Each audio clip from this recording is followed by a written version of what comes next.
Good afternoon, everyone. So the topic for our discrete choice experiment is modeling travelers' preferences of ride-pooling service characteristics. Now, we know that in the light of the steadily increasing number of passenger transport by private car, the development of shared mobility solutions, it has become an important field for research and transport providers. This is especially in the context of the fact that one of the largest contributors to greenhouse gas emissions is definitely vehicular emissions, because they account for about 10 to 20% of the total global vehicular greenhouse gas emissions.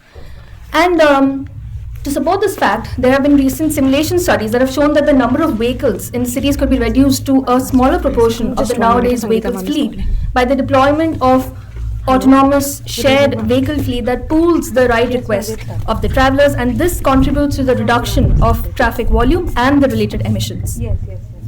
So, a variety of new mobility services is emerging within this range of your conventional public transport, say your buses and your trains, and the individual transport. And this has been especially facilitated by the rapid growth of information technology and digitalization. So this has been supported by many studies that have been depicted here. Coming to the objective, so what are we trying to understand? The preferences of the individual for ride pooling as a possible alternative mode of commuting to work. So you're exploring factors that influence their decision, such as the time, the cost, the convenience, and the social factors. What is the main motivation? As I've discussed earlier, one of them is definitely traffic reduction, the other being accessibility and convenience, and also technological advancements. The research gap. Why is this a very important research gap? Is because the findings that are concerning the fixed scheduled public transport, this cannot be merely transferred to ride pooling concepts due to the system inherent dynamic nature of ride pooling. So this study, what does it aim? It identifies the ride pooling attributes that significantly affect the user's decision making. It examines how trip purpose influences service preferences, and it estimates the user's willingness to pay for various service characteristics. And I mentioned the two policy recommendations over here, being the dedicated carpool lanes in highways and financial incentives like tax break for ride poolers. So we have also prepared some questions as a part of our pre-structured interview, like what is the people's usual mode of commuting to their work, and how many days per week do they commute to work, and what is the distance from their home to their workplace, and how likely they are to participate in ride pooling if the options presented in the scenarios are guaranteed to them, and what are the factors that can influence their decisions to ride pool the most, and also how much would they be willing to pay for carpooling or ride pooling if these kind of benefits were guaranteed, that there will be high environmental benefits, or they will completely get complete flexibility over their time, route, or they might get door-to-door services for their pickup and drop-off. Also, for the split sample, we have decided to split the sample in half, and then half of the people from this sample will be informed about the environmental benefits of the ride pooling. So for our attributes, we have included the ride pooling fare, and the levels are classified into 10% saving from a single ride, 15% saving from a single ride, and 20% from a single ride. The commute time are also classified into 20, 30, and 40 minutes. The environmental benefits are classified into two levels, low benefits and moderate benefits. We are assuming that we won't get a very high benefits from carpooling.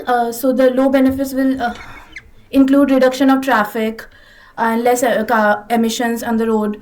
And moderate benefits will include significant impact in carbon emissions or footprint in the long run. Then the number of ride poolers can be 2 people, 3 people, or 4 people.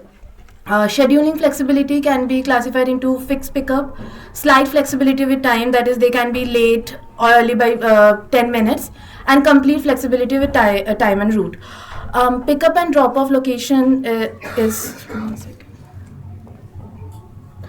pickup and drop-off location can be leveled into fixed pickup and drop-off location for everybody, or it can be flexible with a reasonable distance, like 5 to 10 minutes walking distance, and or door-to-door services. The last attribute is detouring. So, how much are they willing to give up their time, and how much they are willing to travel more in order to carpool and to get more benefits from it? So yeah, one second. These are choice sets. Khushi will explain this. So this is an example of one of the choice sets that we prepared. So we have here the attributes: ride pooling fare, commute time, environmental benefits, number of rides, ride poolers, etc. I'll go one by one. So the first one is ride pooling fare. So as we all know that there can the options wherein people will be pooling in and they'll be sharing the rides. We'll have the highest saving here, 20%. Then the third alternative is the one who want convenience and want to avoid crowding. They will go with alternative 3, as you can see, 10% savings, but they can actually have only 2 people sharing.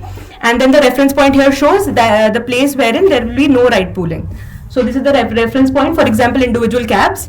And then we have the alternative 3, 2 people pooling in, alternative 2, 3 people pooling in, and alternative 1, wherein 4 people will be pooling in.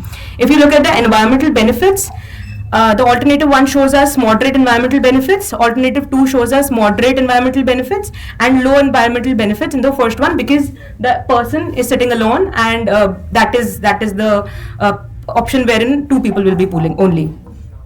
Scheduling flexibility, as Amashika also told us, that flexibility means that whether you are able to increase or decrease your time by maybe 10 minutes, if so it will have an option whether waiting time will be allotted, or it is as if the car will come, it will pick the people, will not have any it will not have any waiting time, and it will leave if you're not there. So that is the flexibility, scheduling flexibility option.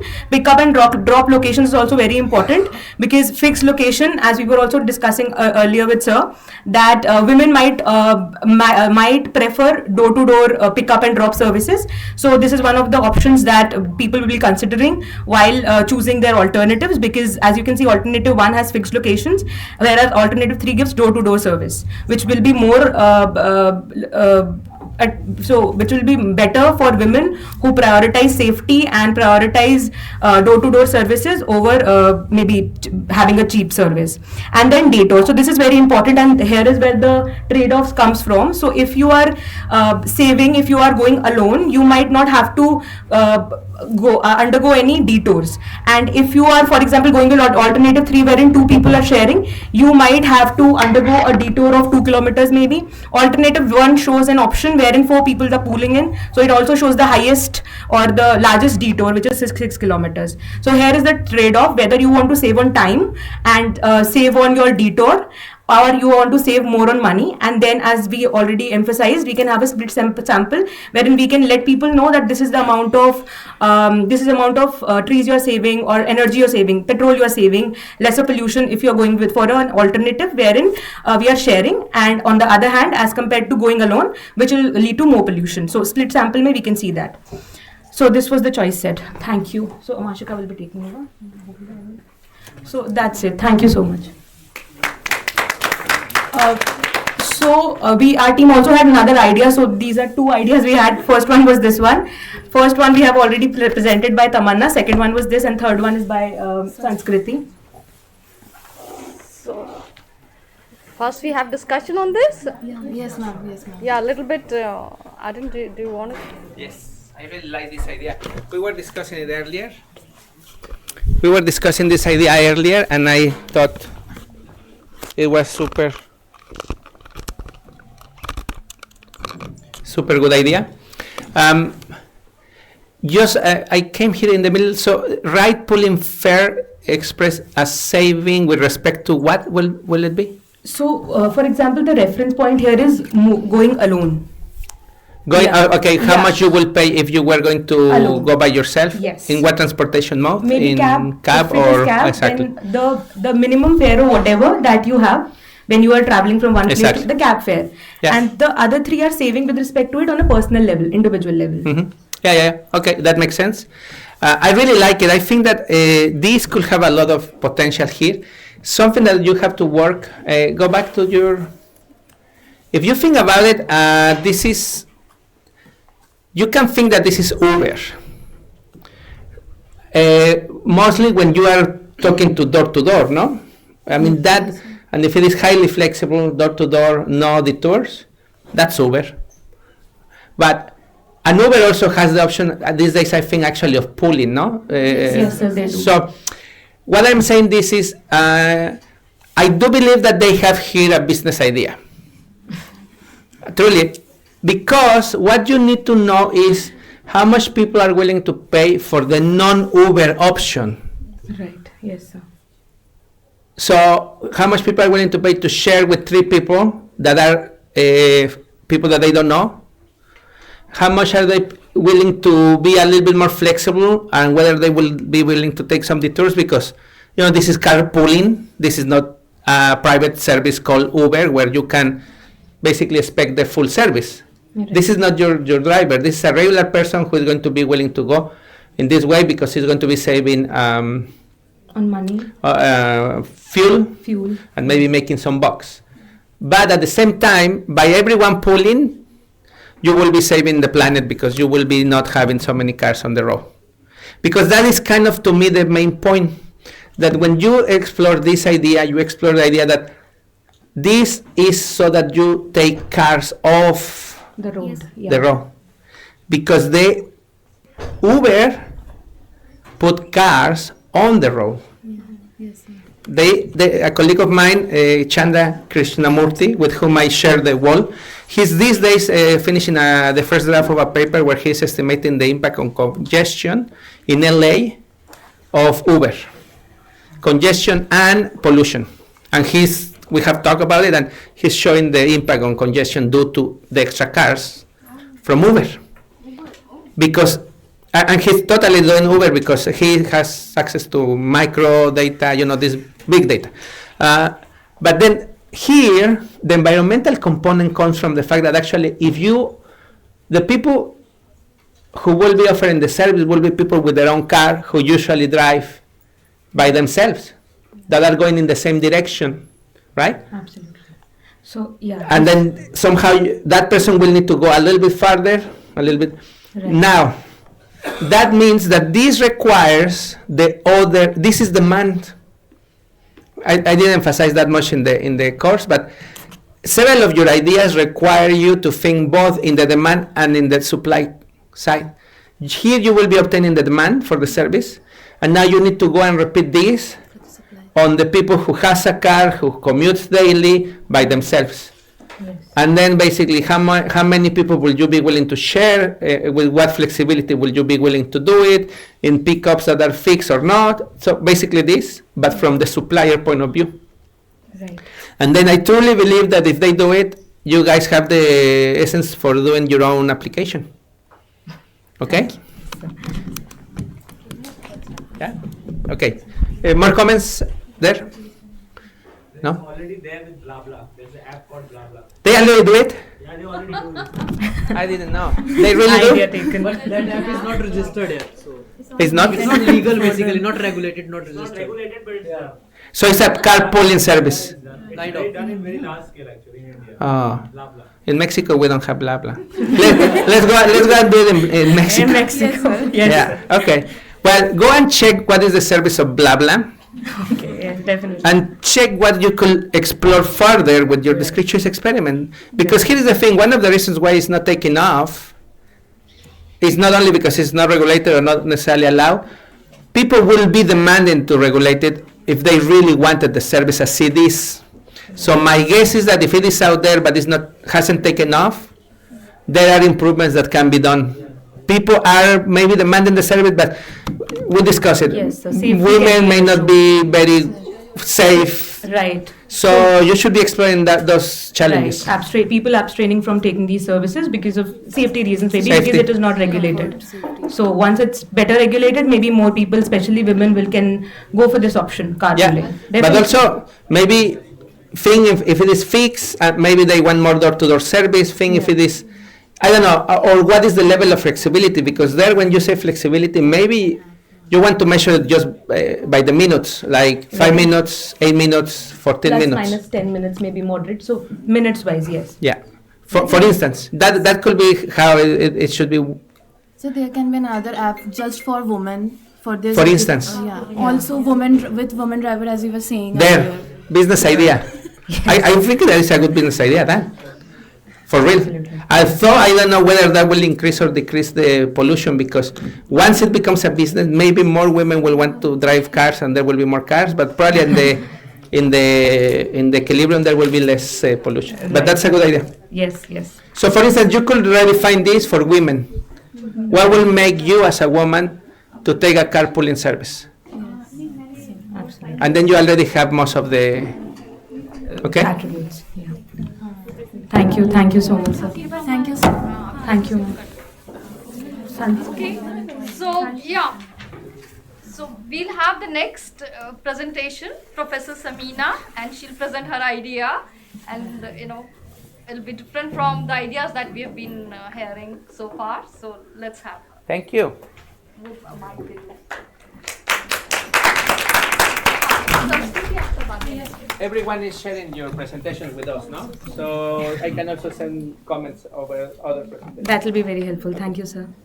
Samina. Yeah, thank you. First of all, I really apologize for not being able to put up such a classy kind of a presentation. Mine is a very simple, and from whatever I could gather.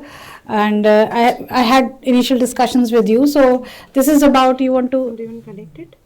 Will it show up there? Yes, Monica. Okay, maybe, but there's few typos which I'll be embarrassed to, but it's okay. Do we have this? No, it will read us. Leave it. I'll special connector.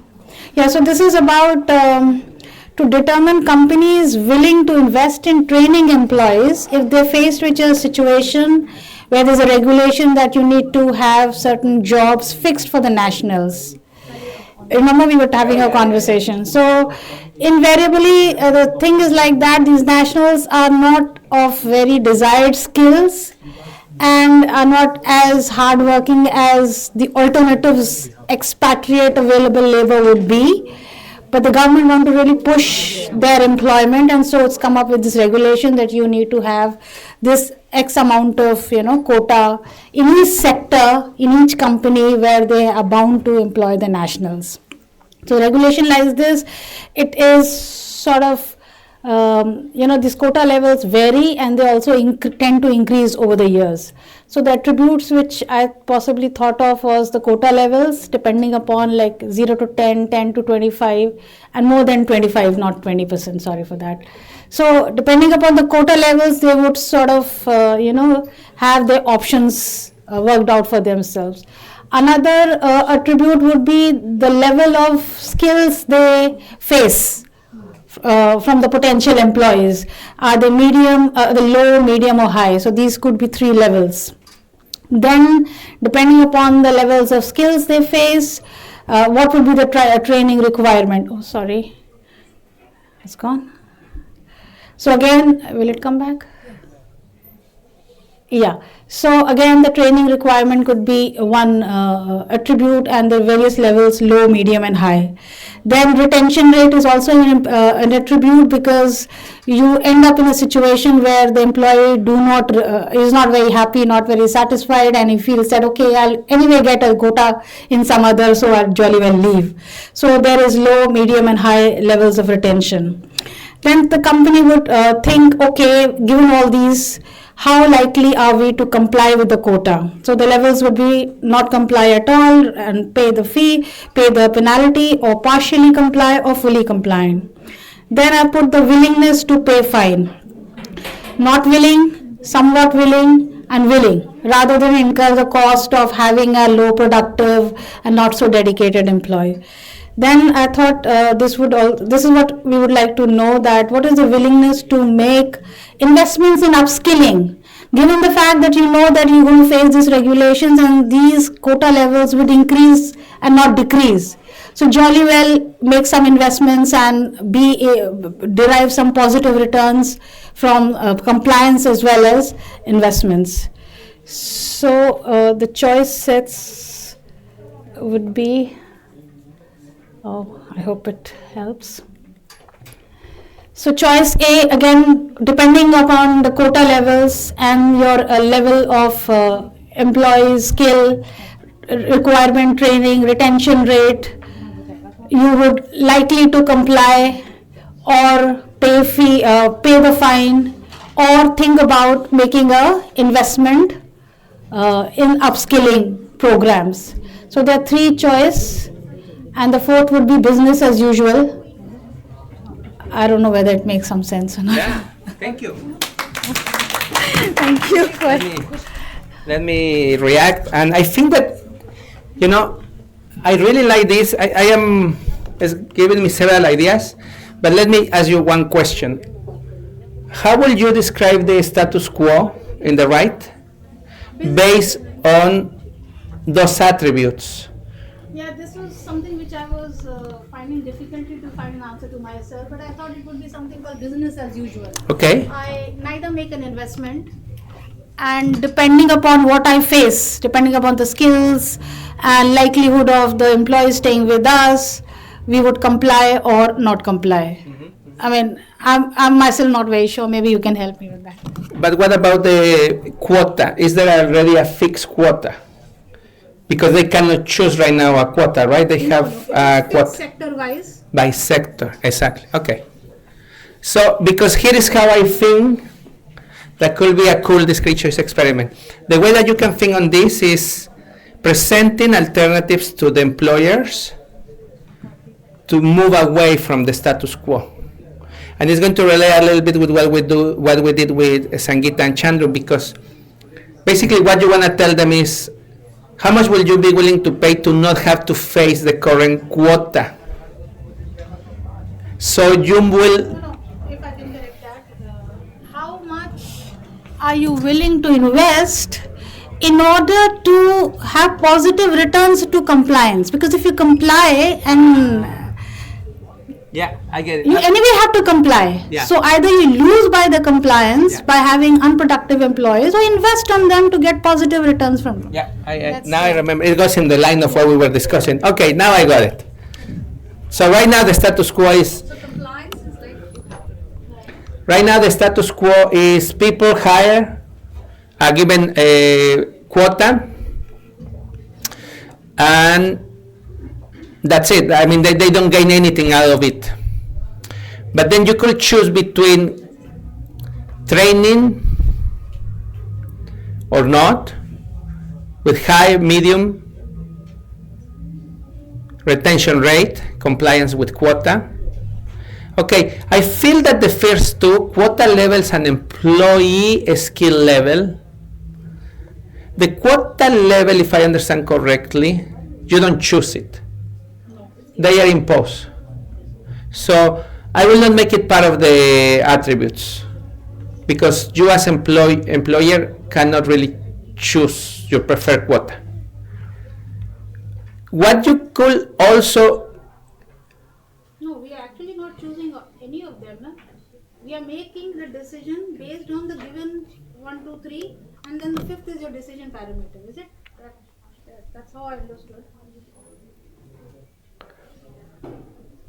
Like the yields were given. Okay, this will be the yield on high drought situation, and then what is your willingness to pay? yes, but that's when the yields come with the seed that you buy. So in this case, the quota doesn't vary. You cannot choose anything to vary the quota that you are obliged to comply, right? If you are in the industry A, the government says you have to have 25% of nationals. If you are in industry B, they say you have to have 5% of nationals. So that is fixed for all of for the decision making, that is fixed. But don't you think that has a bearing on my willingness to invest and comply? If the quota is higher, my stakes are higher. Yes. So I would be more than willing to make investments. So here is what I think that you could describe quota levels. Of the quota that you have to cover, on what percentage of them you will be willing to invest. Right? If you have to cover 5%, what percentage of that 5% will you like to invest so that you get returns? That we can rephrase it in that way. Okay? The employee skill level, that one, I think that it kind of comes with retraining level. Like we can talk about final skill levels of the retrained people. And so we put together those two that you have there. Right? If we just want them to be retrained into high skills or to medium skills. So that I will put those two together. Because the skill level is either at the beginning or at the end, but it comes from the retraining. And the other one is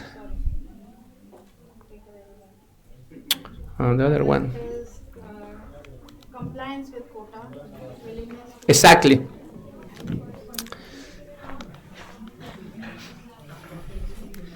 That one gets me a little bit confused because you cannot choose to partially comply with quota, right? The quota is fixed. No, but your willingness to comply is not fixed, no? I may decide to comply, I may decide to take the risk of, pay the fine, depending upon what I found more profitable. Okay, they pay fine if they don't. Yeah.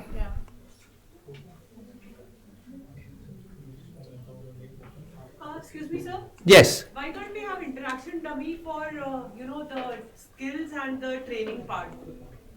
That could be one way, but so one of the things, remember, I'm trying to actually, I didn't say it explicitly, but one of the things that I am trying to make here is to make it more simple. Remember, here she already has 1, 2, 3, 4, 5, 6, 7. So 7 is a little bit too much, and for purpose of understanding, even if we put illustrations, employee skill level and training requirement is going to become a little bit tricky. And I think that those two can get combined and say That's fine. final skills after retraining. And then we eliminate one attribute, which is one of the important things, to not have too many attributes. Compliance with quota and willingness to pay fine, now that I think about it, is also something that you can combine, because they go kind of one with hand, right? Because if you're willing to comply, you are not willing to pay fine. Or if you are willing to comply partially, it's because you are willing to pay a fine for not complying. So there we probably can put one or the other, or find also a good way to combine them. So in that way we will have 1, 2, 3, 4, 5. And 5 attributes seem like a manageable number. Okay. And then I will say that the willingness to pay is willingness to make investment in training per year per person. Yeah, something like that. Right? So that actually we can calculate returns per person that they expect. And we will try to calculate it with the skill level. The final skill level, we can impute what will be after you invest, how much that people will be making. So we can see how much you wanted to invest to get what returns. So I more or less see it as flying with those. We need to kind of put together those two groups of attributes. And then we have here a measure of what is the returns that they are expecting for every dollar that they invest in one person, by knowing what is the expected level of final skills after retrain. So we have it nicely. Thank you. Thank you, Samina. So this is like one example where Samina is looking at an economic problem that actually exists, and trying to figure out a solution there. And in that sense, it's very relevant, and we can just tweak it around and figure it out. But I think first thing is that the problem that you're looking at should be very relevant problem, and this is like she works in Middle Eastern countries, and she finds that it's a problem over there. Okay. So Thank you. Who is next? yeah. So next we have an online. Pragya. Okay. Yeah. Yeah. You. Yeah. Come. That's a very interesting group.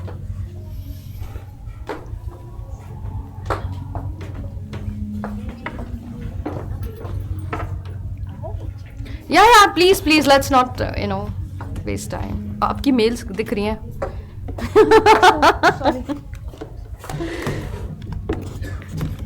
Maybe you can remove that. I'm waiting for my group members to come up here. Please, yeah, Pragya, just go ahead. Certificates हो गए बाकी? तुमने sign होके पीछे रख दिया है online मेरे भी तो साइन हो गए. हाँ मैम बस सारे ग्रुप वाले ऑनलाइन तो आए हैं. फिर दे रहे हैं आपको साइन करना ऑनलाइन वाले में ऑनलाइन नहीं, ऑनलाइन सर्टिफिकेट पे मैम आप वो बोल रहे थे प्रणव के आप नहीं, ये नहीं कहा. मना कर तुम सर्टिफिकेट के ऊपर ऑनलाइन लिखवा रहे हो क्या सर्टिफिकेट के ऊपर ऑनलाइन लिखवा रहे हो नहीं तो क्या कर रहे हो अरे वो sheet में लिखा So I है। have been हो गया नहीं लिखा है, कुछ नहीं लिखा है। कुछ नहीं with the job of sign कराना है this हाँ, वही presentation that my group has put together. So it is incentives for wellness, a discrete choice experiment on employee preferences for health promoting behavior. So right now, the reason that we came up with this topic was because of the research gap that exists. Mostly in India, all the policies that have been made on health, like risky behavior, and most of the policies that surround diseases altogether, they're not with like NCDs that are things like diabetes, asthma, etc., but rather on more chronic issues like for example tuberculosis or malnutrition and whatnot. So much more acute diseases in that sense. So the background is that we are looking at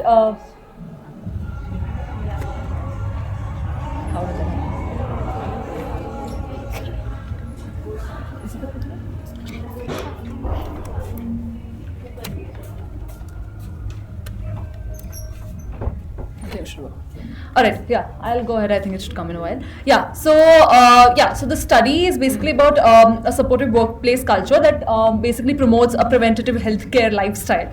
And employees here are encouraged to participate as subjects for basically a study that we're trying to create on a sustainable vision of health. So it's, something that people can really imbibe in their daily lifestyles. And this is the scenario here, as we'll see later, is that of a for example, a corporate office. And here we're looking at the company's internal communication channels, wellness seminars, etc. So in that, we'll be using all the tools that we've learned in the past couple of days and make up our design according to that, and we're leveraging technology for tracking the data for this particular sample. We'll be like we're proposing to use online surveys, mobile health apps, things that can really track the data that we want for in real time instead of just asking people to sort of try to estimate the same. And so that can make it easy for them to interact with this particular study. The research question is what is the minimum level of compensation that a corporate employee aged between late 20s to late 30s is willing to accept to adopt a specific health promoting behaviors. And that includes physical activity, dietary practices, sleep, hydration, and health checkups, and to basically reduce the risk of non-communicable diseases. And our incentive though here, that they should be willing to accept is vacation vouchers. We're offering, this particular company is offering vacation vouchers to people who would, adopt more health promoting behavior. And the sample would be split between people who would know about the fact that they would be getting vacation vouchers versus people who would not know about it. So this could possibly be done by the HR. They're playing games all the time, so I don't think that should be very difficult. And moving ahead, yes, so as far as non-communicable diseases are concerned, they're a huge health policy, public health issue in the sense that 1% of all total mortality in India is accounted from NCDs, and this includes diabetes, hypertension, respiratory diseases, arthritis, thyroid disorders, mental health conditions, all of which have a very high incidence in the age group that we have decided upon. And according to LASI, wave 1, the elderly, like I said, it's much more prevalent in this particular age group. And respondents inclusion exclusion criteria. So who can be a part of the study? Basically, people who do not already have an NCD, because this is like we're only focusing on preventative measures. So if you already have an NCD, our study does not apply to you. And with a basic understanding of preventing precautionary health promoting measures, as in like they should know that they should want to be healthy. In that sense, we're taking assumption here that people do want to be healthier on an average. And awareness regarding what NCDs exactly are, awareness regarding what so that we're taking our split sample is not based on knowledge here, it's based on knowing about the incentive itself. And yes, the age criteria as we've mentioned, and no one with acute health disorders already. And so this is our the levels that we have here of the choice set. So like I said, as you can see, physical workout is at the top. So are you at least exercising for 30 minutes in a day? So how many times are you doing it in a particular week? Are you doing it every day? Are you doing it 5 to 6 days a week? Are you doing it 3 to 4 days a week, or 1 or 2 only, or also a control set of just none? And so same way we have it for fruits and vegetables. So are you getting all your vitamins, etc., etc. In this, I want to mention the comment that Sangeeta ma'am had made yesterday. We will definitely be, so we had a pre-survey questions. We can also add that as like appendix later, basically. But the questions would basically be like that would you choose a packet of chips? Would you choose a can of cola? Would you rather choose, a packet of, so in most corporate offices, you have like a little snack bar thing. So we're hoping that we can very easily write, would you choose a packet of dry fruits versus a packet of chips? So the questions would be completely based on our particular environment themselves. And yes, so you can see the same there. So at least includes 1 meal a day with fruits and vegetables. So again, the same level for the entire week. Same with choosing healthier snacks, and a sort of you can say a Likert scale, at least in that particular one, because there are 5 options that you have. Then there's hours of sleep. There you can see, ideally we would at least want the 8 to 9 hours. Hydration, again, how much water are you drinking? More than 4 liters is absolutely unnecessary. But like I said, we've mixed it up. It's not that, there's one particular set that is the most optimal in that sense. Health checkup, same. We've given levels here. And compensation, that is the compensation. It's either a trip to Europe, like depending on how much you've worked, you get to choose the duration and the place that you go to for your vacation. And yes, this is the actual choices themselves. So are you, so there are and obviously option B, that's the status quo. Again, there the none really stands for whatever the current habit might be. So I think that's what we can take it as, and we're assuming that most of these employees have a very sedentary lifestyle. They do not exercise or eat very healthy or have the time to do so. And yes, so you can see the reds are the ones that we would probably not prefer, but the greens are the ones that we would prefer, and there's like a mix of all of them, and you get the compensation accordingly. So for choice A, you're working 3 to 4 days in a week, you're eating, but then you're compensating it with eating better, but then you're still eating junk food, and you're sleeping all right though, you're compensating there, you're drinking enough water. So that way we've made 3 scenarios. And health checkups, you're getting them done sometimes, versus you're working out, you're eating good, but then you're also eating a lot of junk food, but you're sleeping not very good, but all right, you're drinking not a lot of water, but okay, but you're getting health checkups done. So all of these, that's how we've made our choices, and we've sort of calculated it to still mean that choice C is rather desirable. So you get to go to the USA for that. And yes, so this is our so basically that these are the trade-offs. These are the trade-offs you make. Either you are healthier or you're so because even we acknowledge that it's not possible to do all of these. So this is our choice.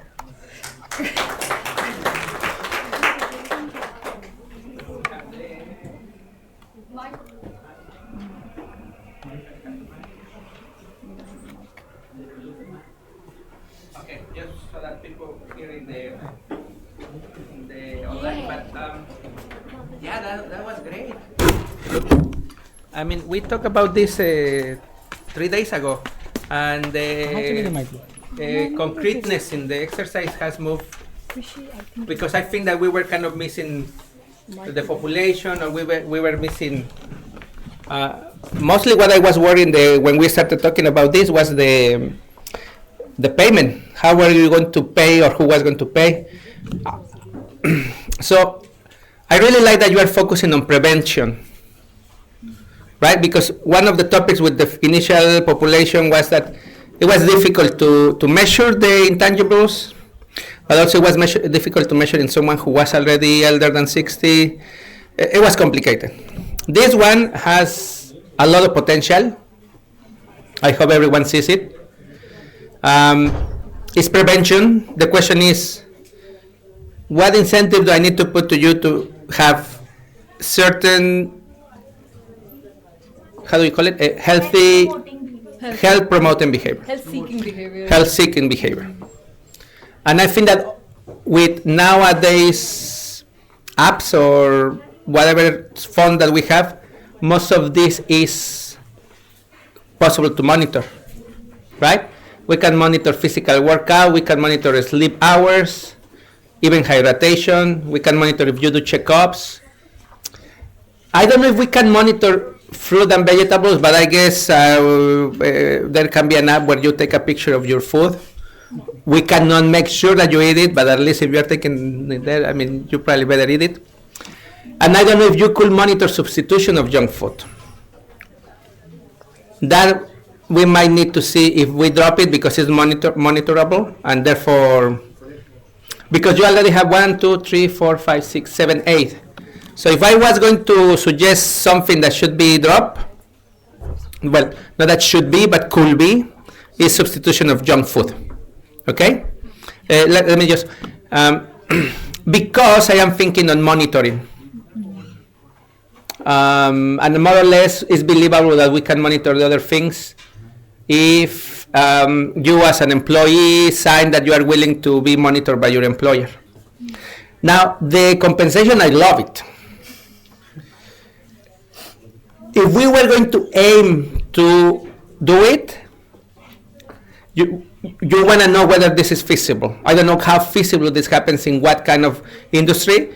My recommendation is just define if you want to do it among universities or among tech companies or among whatever, and then think a little bit of, but you can reframe it. I mean, I am sure that you can also put it as 5 days within India kind of trip, if that is feasible. You know, you can move just the days. You actually can make it even easier. You can just say, look, we let you take 2 days off in the year extra of vacation. You get a voucher. I mean, you can shortly encash it if you want. It's fine.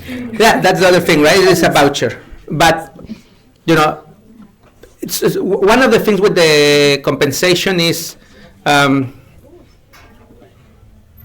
if it passes a certain threshold, it's not believable, and therefore it really doesn't incentivize, right? Like, if you tell someone who actually never in their life could cash it, they will be like, yeah, whatever. That doesn't incentivize me. That's kind of the point there. I love it. You just have to kind of identify the right phrasing for the right industry, and then that's all.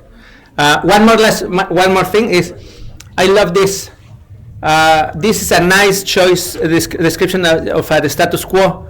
Sometimes the status quo is not the same, and sometimes it's very difficult to kind of identify how to describe it for everyone, but because these are habits, you basically can go and say, well, what are your habits today?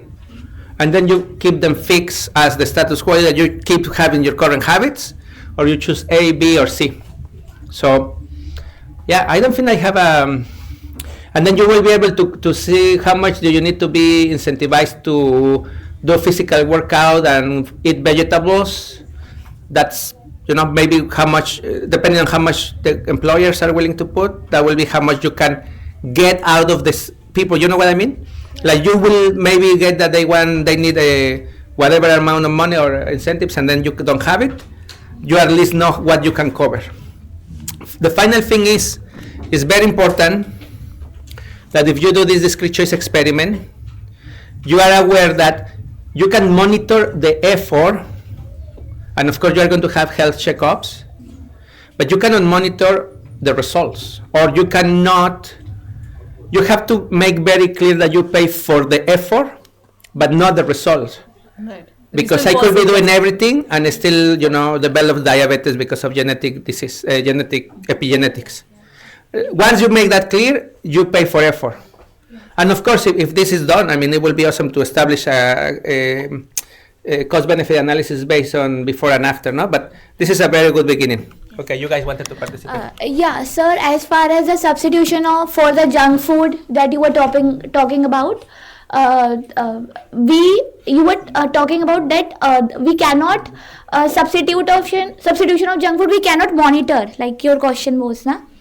We thought of it like we will replace it for cooked food. How many times you are consuming cooked meals at home of the home, that we can monitor by getting them the pictures clicked, their selfie with their food kind of thing. So we can substitute that.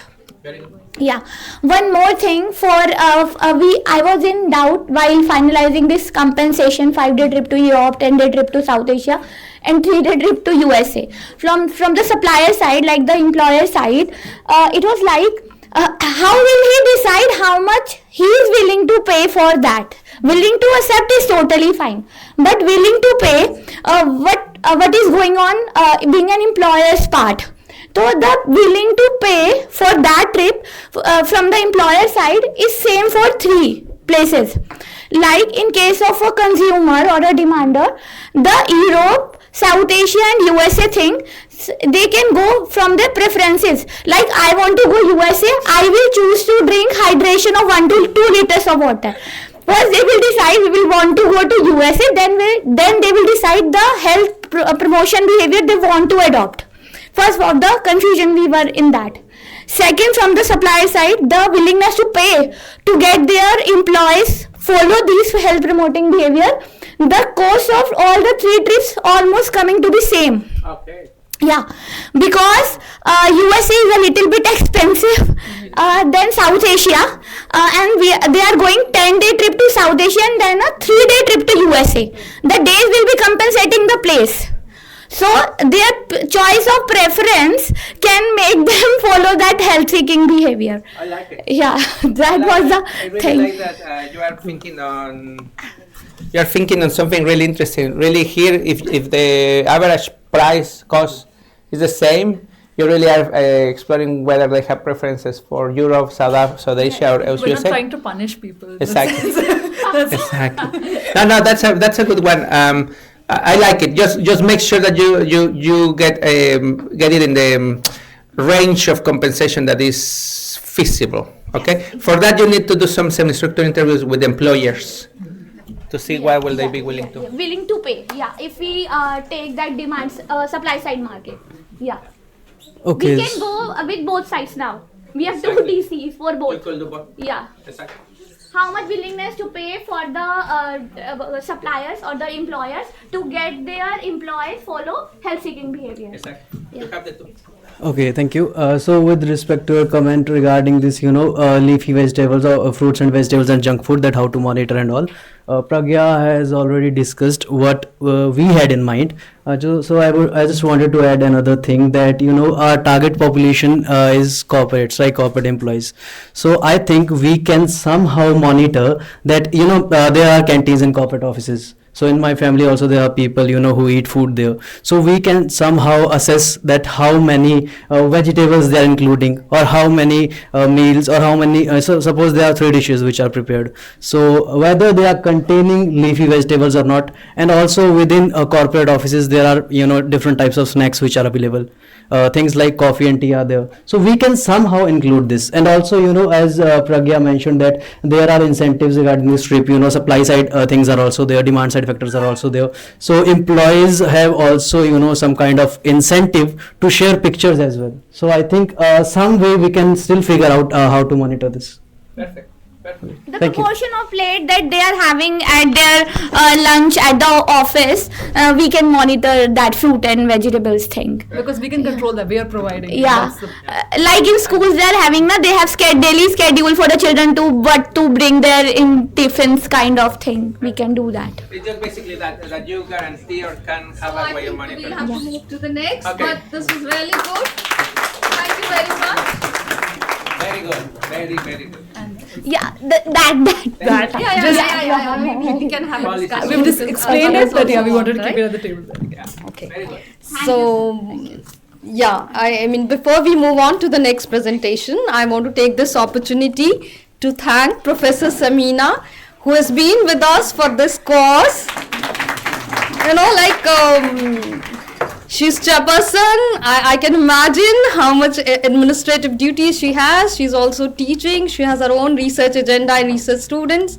But her presence was so encouraging for us and so enriching for us. I really want to thank her for being there as part of this course, and not just, you know, in name, but I know how many important meetings she had to adjust and just to be here.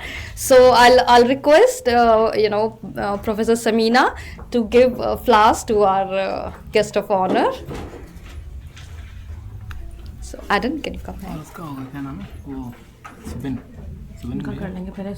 Yeah, she has to now leave, so I had to do it now. Thank you so much, Samina. It has been such an absolute so much. pleasure Thank and you so honor much. to learn from you. No, it has I been. was not a good student, I know. Oh, no. Excellent. We are Okay, very, chalo. very. Thank you, Mandira. We have to remain in conversations, okay? Thank you so much. That is a good discussion experiment. Yeah, we'll discuss and make We it need to more make a useful film. then. Okay, so the next group is, I suppose, online group. Yes, ma'am. Okay, so can you just do that? Yes, ma'am, we are connecting. Thanks, Samina. That's good.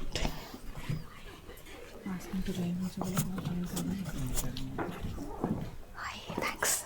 No, it's okay. It's going fine. इससे तो connect हो जाएगा, वो share करेंगे तो screen में आएगा। आवाज़ भी आ जाएगी।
Hello everyone. Am I audible? Yes, Jyoti. Yes.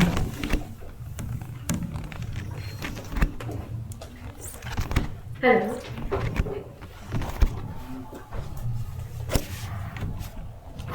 Yes, Jyoti, you are audible. You can start now. Thank you. Good evening to all. My name is Jyoti Sharma, and me along with Shivarama presenting on the topic assessing public preferences for water conservation and policy, that is Discrete Choice experiment. So the study place for my experiment is Delhi. So I have the motivation behind this topic is I also belong from Delhi, so I can understand the water problem or water scarcity over there. So water scarcity in Delhi is my first motivation. Then the need for efficient policy design And policy designing also nowadays including the behavioral economic insights in the policy designing. So that's why we are trying to incorporate to or these aspects into the policy and try to understand the different behavioral aspects in the policy designing. So like well, there is a also try to fill the gap between awareness and action, which is kind of putting the intention among the people to follow their awareness in their action also, and supporting data driven decision making. The objective of the study is the primary goal is to determine public preferences for different water conservation policy methods and providing insights into which strategies are most acceptable and effective from the public's perspective. So the detailed choice set is talked about six parameters or six level of six attributes in which different levels. First one is the water pricing structure. These are the amount this 150 or 300 is hypothetical, because right now I have not get the proper pricing system of water in Delhi. So that is it is hypothetical. So first level is no change in current pricing. Second is tiered pricing based on usage. Third is seasonal pricing adjustments, and fourth is dynamic pricing, which is depends on the level of water use. And you can see the different levels have different kind of pricing system. Second is public awareness campaign. So public awareness campaign, no campaigns, door to door engagement and community works shops in schools or in factories or any where the more people can uh, come and learn the things, or social media and posters. Third attribute is incentives for water efficient appliances. Indian government have labels for this energy safety parameters. Likewise, some other countries also have labels. In this picture also you can see it is from the Wales, Australia, where they have water ratings also like the energy rating we get in India. Our fourth parameter is regulation. Sorry, I have not completed. So in the third, we have four levels: no incentive, rebate for water efficient appliances, tax credit for water saving installments, or free distribution of water saving devices. Now, fourth attributes is regulation on water uses. So, first level is no regulation. Second is mandatory rainwater harvesting for new buildings. Or third is heavy fines for excessive water use. Fifth attribute is investment in water infrastructure. So first is level is no additional investment. Second is upgrading existing infrastructure. Third is developing new water resource, and fourth is implementing advanced water recycling systems. And sixth is behavioral nudges. It is based on the feedback, like if any or like the water company or the Delhi Jal board, if give feedbacks to the people on based of first option is no social comparison. Second is like water saving ranking by neighborhood, like if your neighbor is consuming less, so just a tax that you are consuming more than average of your neighborhood consumption. So likewise there is some uh, peer group pressure to reduce the consumption.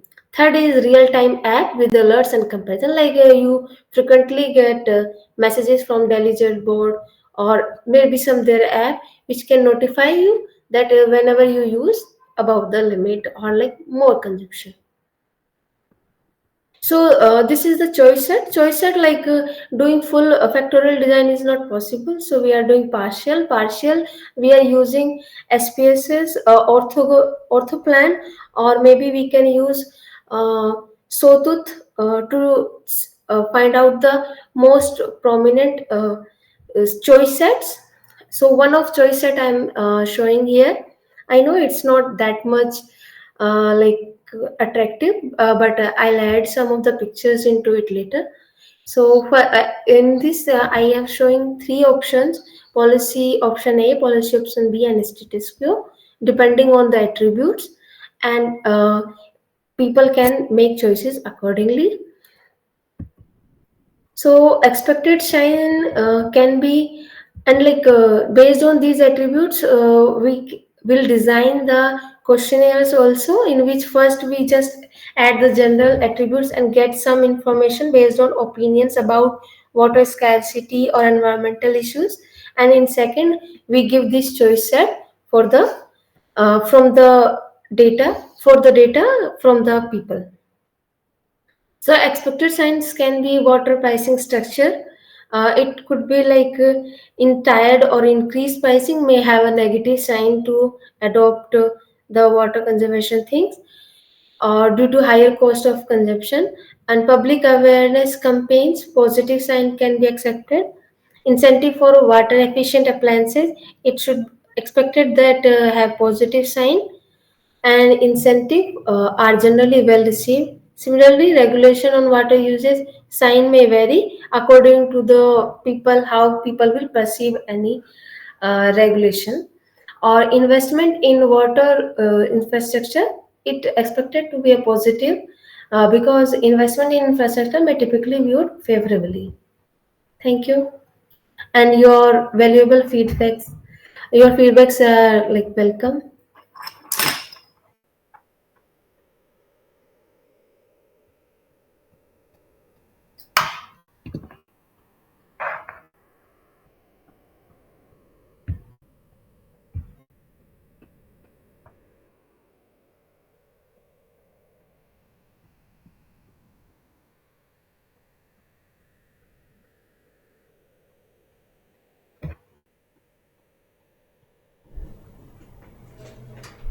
What is to? Can you hear me?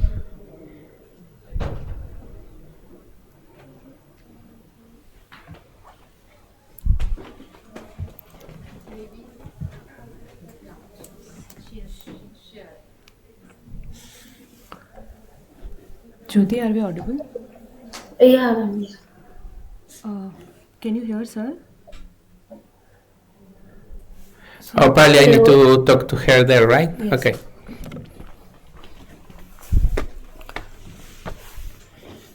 Can you hear me there? Yes, sir. I Okay. can hear you. Can you share with us the choice set, please?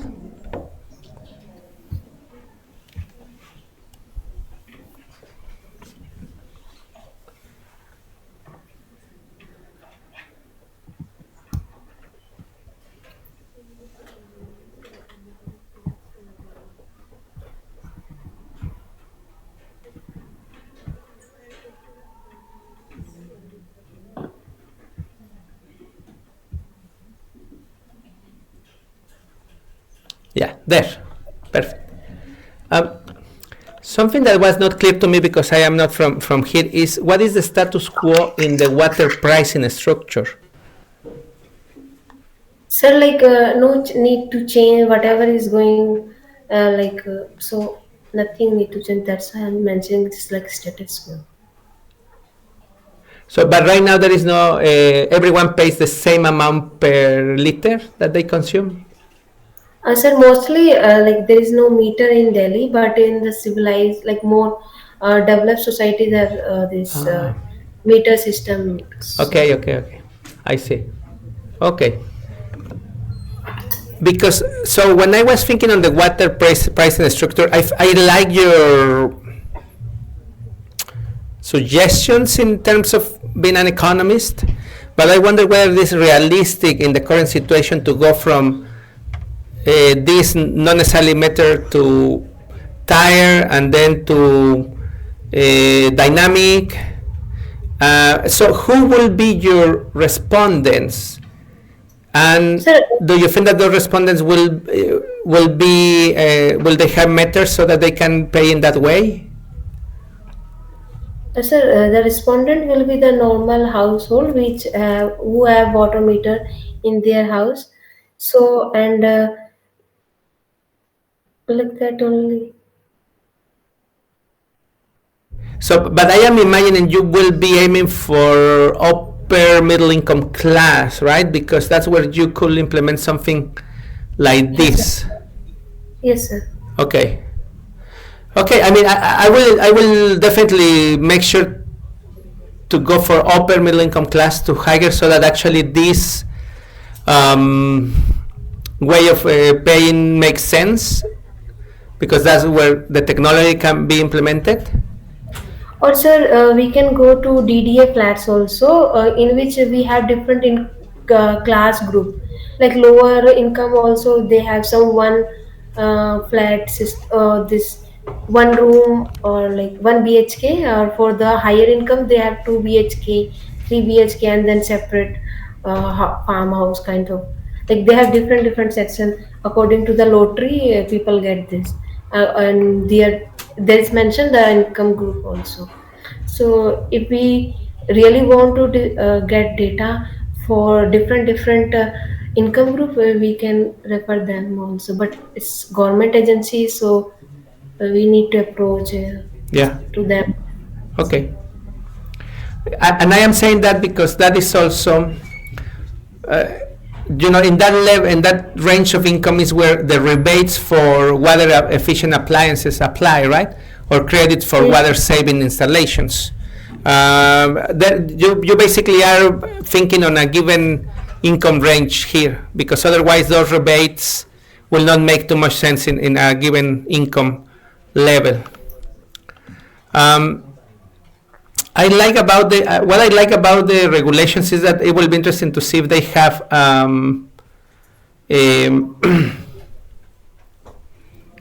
willingness to support these regulations. But for instance, heavy fines for excessive water use.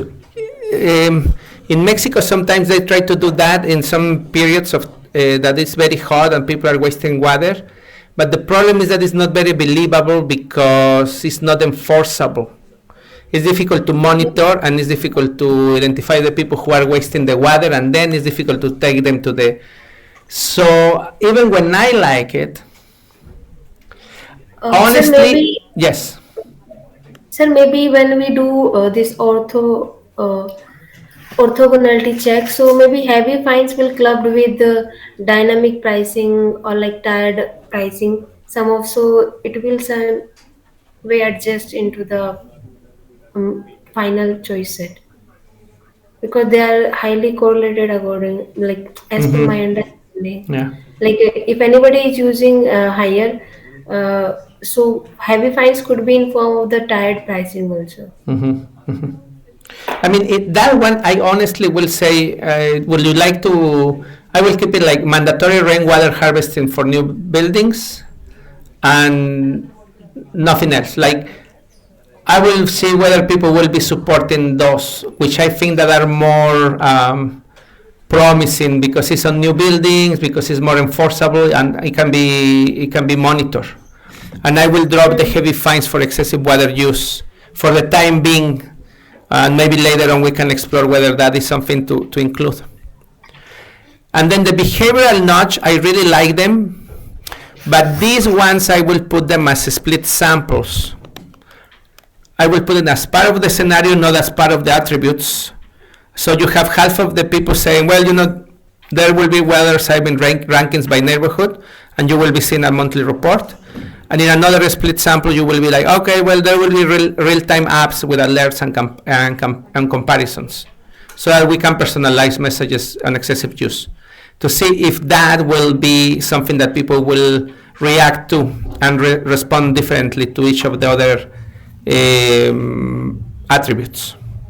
So I will take it out of the choice set, and I will put it as part of the scenario to make split samples. Does that make sense? And one extra point is the notch with the real-time app with alerts and comparisons. You need to check that there is infrastructure and technology that make it believable in the income range that we are going to talk about. In Mexico, for instance, we still cannot really implement real-time apps with alerts. It's just not. We don't have the the one that measures by the minute and is connected with the Wi-Fi and all that. But I don't know if you already have it here and it's possible, then it will be a good notch. And those are my Yes, sir. comments. In the Delhi also, sometime when there is electricity cut, so we get message from the board that for 2 hours or 4 hours, light is electricity will going to cut. So likewise, I thought that messages for personal messages for the excessive water use may be Okay. possible. Okay. Very good. Do you have comments? No, I think. Very good. Thank you so much, Jyoti. Send us your presentation, please.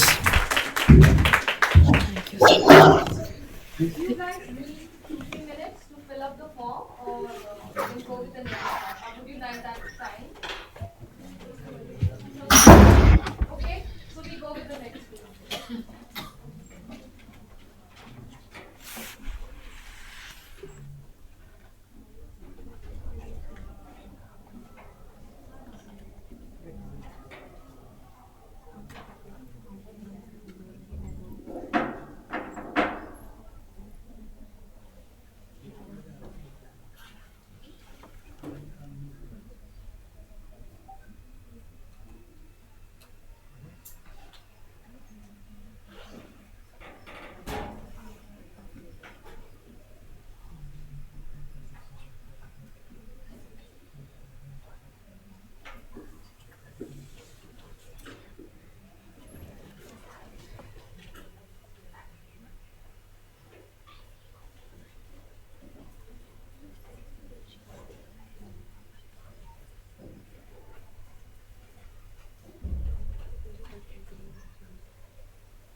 Hi, Sobhan, you can start. So shall I present it here only? Is this visible? आवाज कम आ रही है ना? Hello. So I'm audible? Sobhan, you're not that audible. Can you be a little bit louder? Sure. So now am I audible? Yeah, better. Thank you.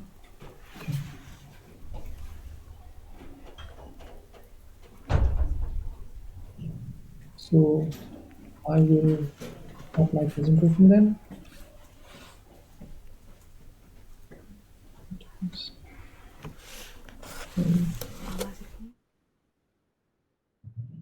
Am I audible? Okay, so good afternoon all. Good afternoon all. I'm Subin Kesi, currently student at Central Department of Economics, Tribhuvan University, Nepal. So today, on behalf of my team, I'm going to present our presentation. So the topic of our presentation is preferences for clean energy cooking technologies in Nepal, evidences from discrete choice experiment. So, without further delay, I would like to go to my motivation. So in the left hand side of the slide, you can see the chart where the target of electric stove installation in Nepal is shown.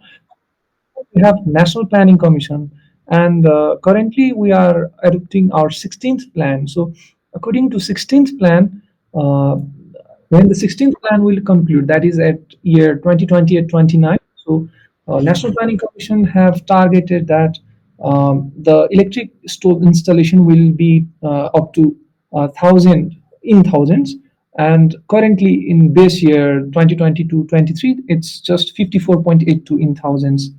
And similarly, if we see the distribution of households by the main types of stove used for cooking, in the graph in right side, we can see the disparity between LPG stove and electric stove usage. So in Kathmandu Valley, in context of Kathmandu Valley, 96% of household use LPG stoves, but just 1.7 percentage of household only use electric stove. Uh, from this, we can see the disparity between uses of LPG stoves and electric stove. But our National Planning Commission 16th plan has targeted to increase it up to 1,000, increase it. So we can see some disparity. So this gives us space to work in our objective. So for to adopt for making people to adopt this, government have suggested some policies and government have formulated some policies.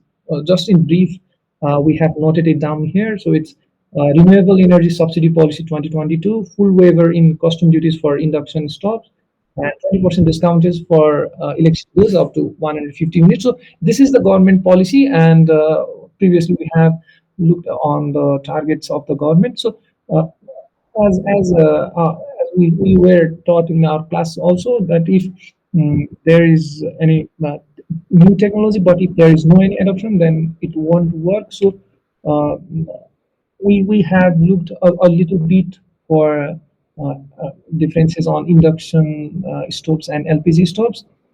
So this is just a brief overview of induction stove and LPG stove, why we are uh, considering these two sources only. So I don't want to spend more time in this slide, so I just skipped.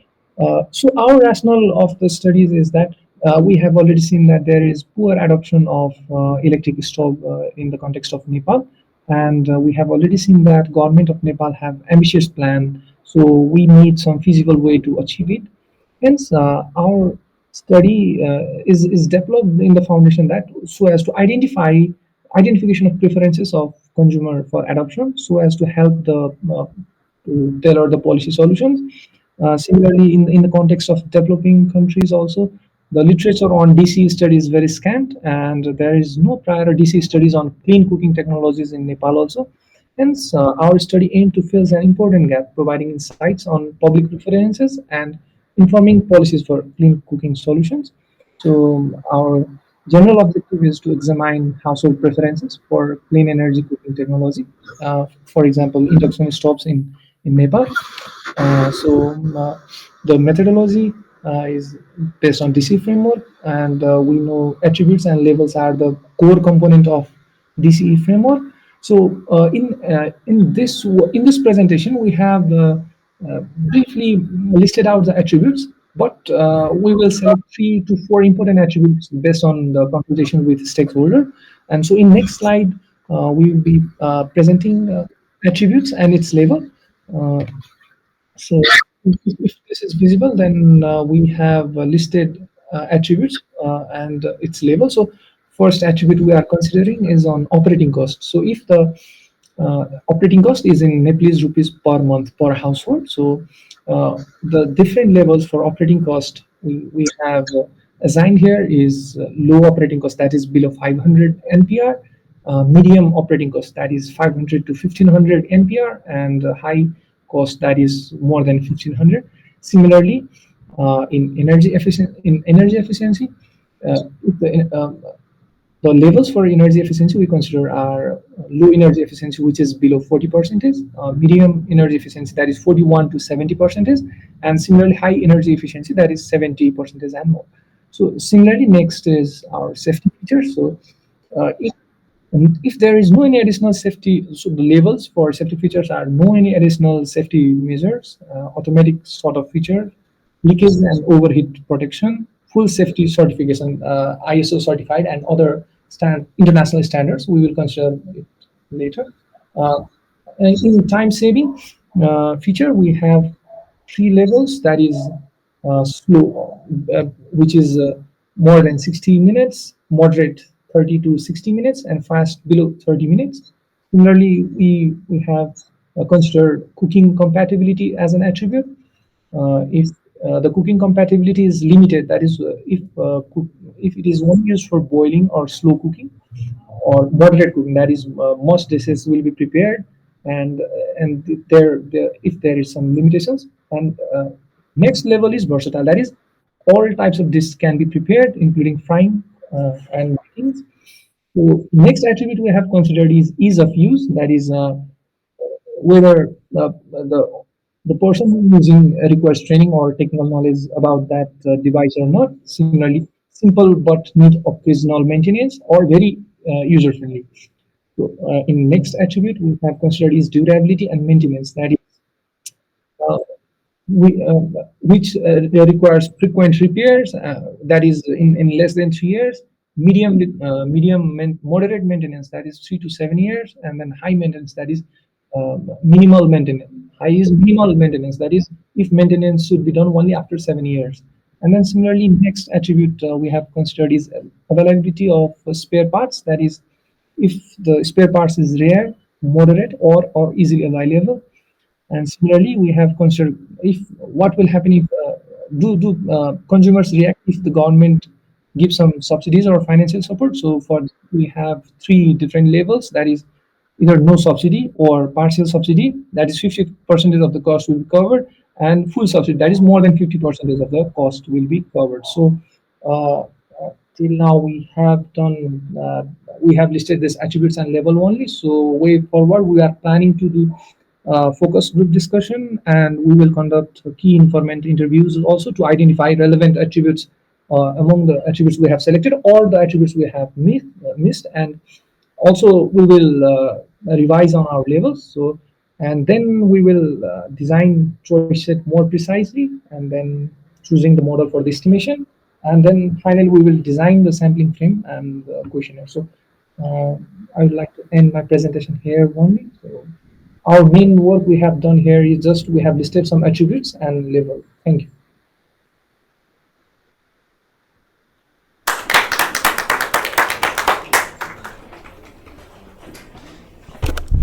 Can you hear me there? Yes, sir.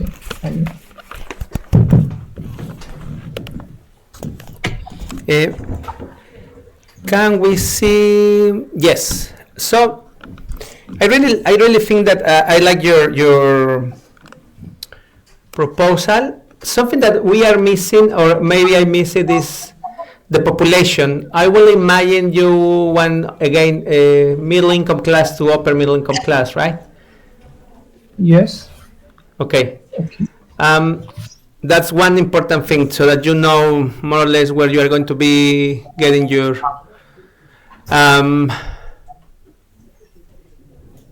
sample. Operating cost is a good one, but one of the things is operating cost depends on the use, no? Yes. Professor. So of course you can always try to use averages, but I will, if I was you, I will try to identify in the pre-discrete choice experiment section how many hours do they cook today. Yes. And then from there I will try to estimate movements around the operating cost around that, assuming that is the average for that family. If you were going to do this, for instance, in online, yes. In the software you can automatically ask the survey to present the numbers, doing the calculation in the back. Like if you know that they use 5 hours a day, you multiply by the electricity that they may need to use it, and then you can estimate the prices based on that, and then they see the prices, but you estimate it based on their answer to a previous question. Does that make sense? Yes, Professor, I got that. Okay, so that I will do there. Energy efficiency. So energy efficiency, I will get it into the scenario, because the motivation of your exercise is that you want people to adopt energy efficient stoves, right? Yes. So I will say, look, the government is considering a subsidy for the most energy efficient stoves, which basically will have this level of efficiency. And then, Professor, yes, we use star-like notations in energy efficiency, like star or rating, like this stove is more energy efficient, so that is rated 4-star, and this is less, that is 3-star, and then less 2-star. Like that, we can do that. we could do something like that. But in your case, because if I understand correctly, there is actually an ongoing program that is subsidizing it. Yes. I think that because have a very clear goal in that program, I will use that program as the departure point, and I will check what kind of stops they are subsidizing already. And I will use that one in the scenario, because that is what the government already is defining that they want to reach. They want to increase the use of that type of stuff. Does that make sense? Yes, Professor, I'm copying. Yeah. Of course, all these comments also for those people that are online and are also here, but if whatever question comes later, feel free to send me an email, okay?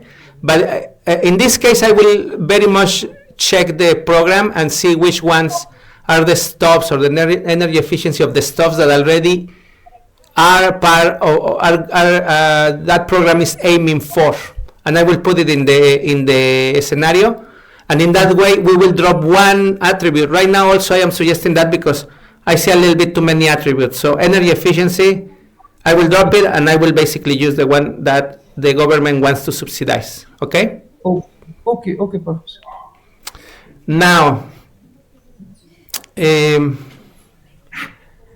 have some issues with safety, but I prefer to comment time saving.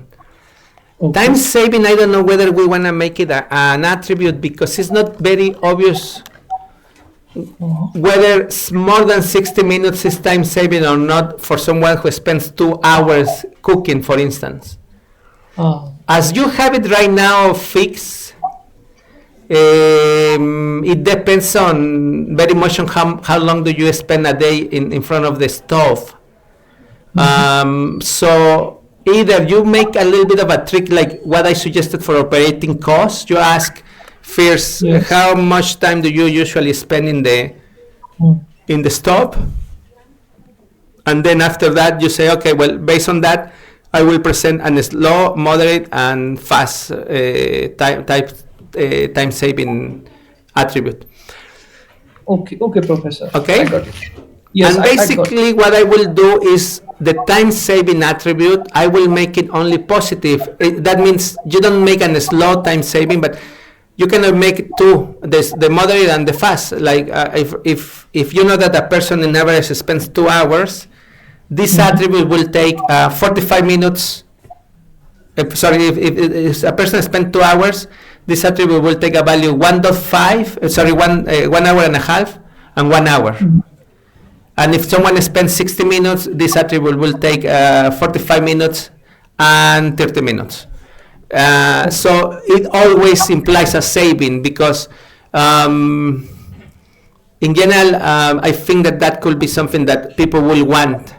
But in general, people will not want something that is slower. Also, it will help you when it comes to interpretation. Okay. Cooking compatibility, I know that there are different compatibilities, but go and check which one is the one that the government wants to subsidize or is subsidizing. But I will go for versatile. Like, why will I ever want to buy a limited one where I only can boil? Okay. Or, I think that it is better that you put it in the definition of the scenario. You know how I said energy efficiency, high energy efficiency, and all that is versatile. Okay. So in that way, I will be dropping at least 2 of the attributes. Okay, Professor. Okay. Ease of use, I will probably rephrase it as technical assistance. Okay. Like if you require technical assistance in the first 6 months, we will have a person 24/7 available for you for the 6 first months, versus not having them. I got it, Professor. Yeah? Okay. Yes. And then durability, that one I will basically fix it in the scenario, and I will describe it as the expected life of this stove is 10 years, and it will be sold with a warranty of 10 years. So that if it doesn't last 10 years, you have the possibility to to call for assistance to change it or for repair it, you know? Yes. And then maintenance, that one you can play with it. You can play with some cost of maintenance if you want to. Okay. You can keep it as maintenance. Mm-hmm. Availability of spare parts, again, that one I will drop it. Drop it. And basically I will say, and you know, the government will make sure that there are stores with the spare parts, because otherwise why will I ever want to buy something that has rarely the spare parts, no? Oh, okay, Professor. On the other hand, I don't know if I myself could repair an electric stove. So maybe instead of, maybe you can put maintenance and spare parts together and say something along the lines of maintenance, including the spare parts, for instance, right? Like if they need maintenance, and then someone is going to come at the cost of this much per year or this much per 2 years. So that one I probably will recommend that you put them together. Okay, Professor. Sure. Okay. We will work on it, and we will get back to you after we have done some work. Yeah. And then the final one is government subsidy. That one, I recommend you to go and check the policy that currently exists in your country. Check how much is that subsidy, and then basically play around that subsidy, increase it and decrease it to see. And of course, remember to test it as I suggested in the previous courses, in the previous classes, to see how people react. But in this case, I will use the available subsidy to play around it, so that you can basically tell the government, you know, right now with the 25% subsidy that you're providing, no one wants it. You need to increase it to 75, for instance. Yes, Professor. Okay, so let me see if Sangeeta has some comments.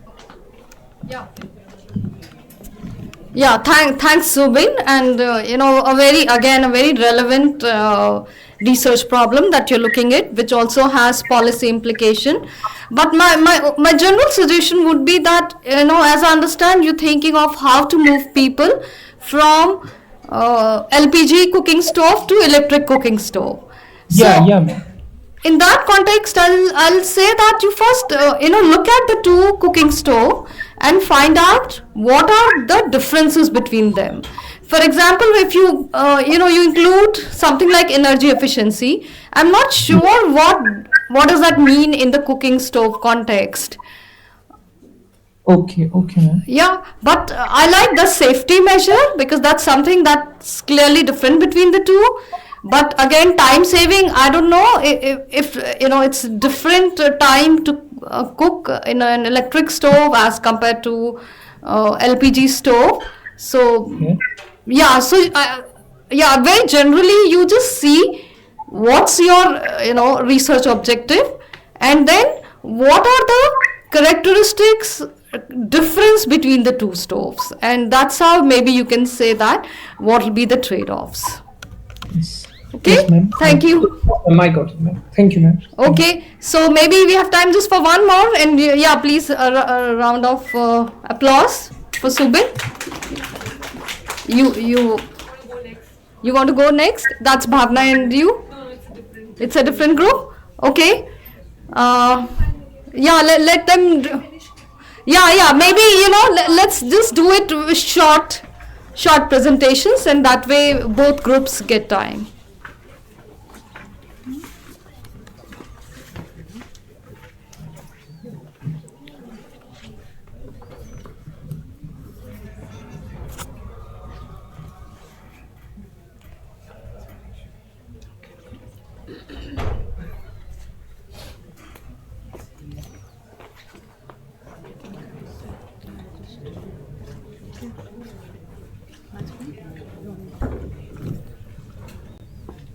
Hi everyone, good evening. So our DC is on,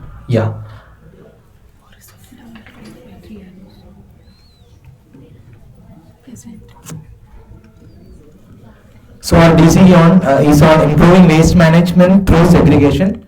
So a discrete choice experiment on household preferences.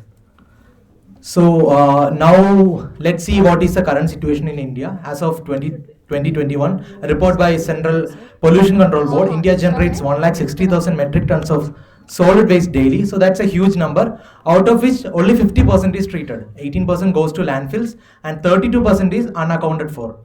So our DC is based on solid waste management system, which refers to the systematic collection, transportation, processing, recycling and disposal of waste generated by households, industries and institutions. As we all know, untreated waste leads to air and water pollution, groundwater contamination, vector-borne diseases, dumping in open areas, railway tracks, empty plots, water bodies, etc. It also leads to unmanaged landfills and health hazards for people living around those areas. Now our question is, why do we need segregation? Why is it concerning? Why do we need to focus on segregation? Why should we focus on segregation at household level? So the question for why do we need segregation leads us to the fact that it's much more efficient than many other methods of garbage disposal, and segregation is more efficient in terms of cost as well as time. And also households generate a significant portion of municipal solid waste, and the discipline at this level would lead to segregate waste and manage our waste in a much better way. So the literature which has been shown here. Can we come to the experiment? Yeah. Because I think, just Yeah, sure. in the interest of time. So there are different places from where we can target solid waste management, but we have focused on targeting it at the household level. Our study, we have decided to place it in Gurgaon, which shares the border with New Delhi. It has an estimated population of around 12 lakh people, and there is a governing body which is Municipal Corporation of Gurgaon, and which also has a Solid Waste Management Act 2016. Currently there is a PPP model that is being followed to collect the garbage, and there is a waste to energy plant, but it is not fully operational. Then there are limited composting and recycling facilities, which also leads to very high dependency on landfills. So as per some data, households generate around 70% of the wet waste, 25% dry waste, and some inert waste. So the current Bhavna, if you could come to the experiment. Yeah, we'll finish it in 5 minutes.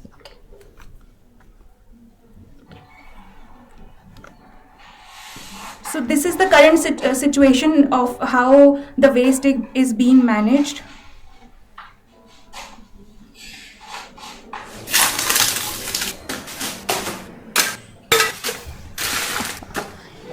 That's a good one. Illustration.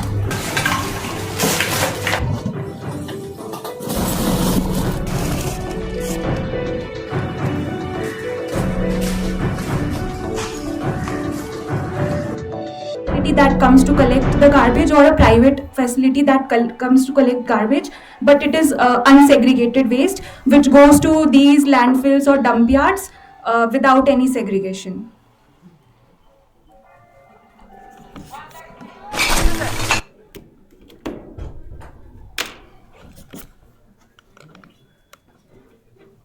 So there are some regulations in place, but what news article says that they are not being done properly. So before putting forward our experiment, we would like to ask some basic questions to the household and regarding the characteristics of the respondent as well as the household, like age, gender, marital status, education, occupation, household size, their annual income, and who manages the garbage at their home level mostly. So to understand the motivation, behavioral motivation, we will be asking some questions like, do you know what a landfill is? We can see the questions. Yes, so these are the basic questions which we are planning to ask. And the hypothetical scenario which we are trying to put forward, it is we have contacted some of the residents of Gurgaon itself, and we have asked what is the current scenario and how much they are paying in a month for the collection of waste. So from that scenario, we have got a rate ranging between 50 to 150 rupees for public as well as private collectors. So our scenario is that the government is planning to come up with an action plan for solid waste management and will be charging a fee for garbage collection, and the fee will be 120 rupees per household every month. So however, if you can get a rebate if you are segregating the waste into dry and wet waste. So this will be the scenario which we are putting forward. And so we have found 5 attributes. So first attribute is number of days of collection, which is having 2 levels.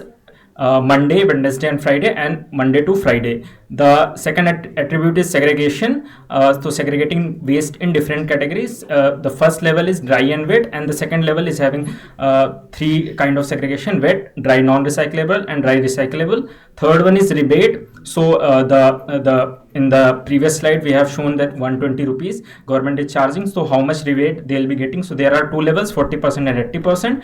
Then the next one is convenience charges for those households which with some reason or some other reason which they are not able to hand over their waste. So there will be an means door-to-door facility for so it also can have 2 levels, 0 rupees and 50 rupees. And then another one is peer effect. So if 40% of neighbors are adopting that, whatever the description is there in each card, or 80% of neighbors are adopting that. So in full factorial design there will be 32 choice sets, and so if since it is not fine, so we can create 8 choice sets in each block.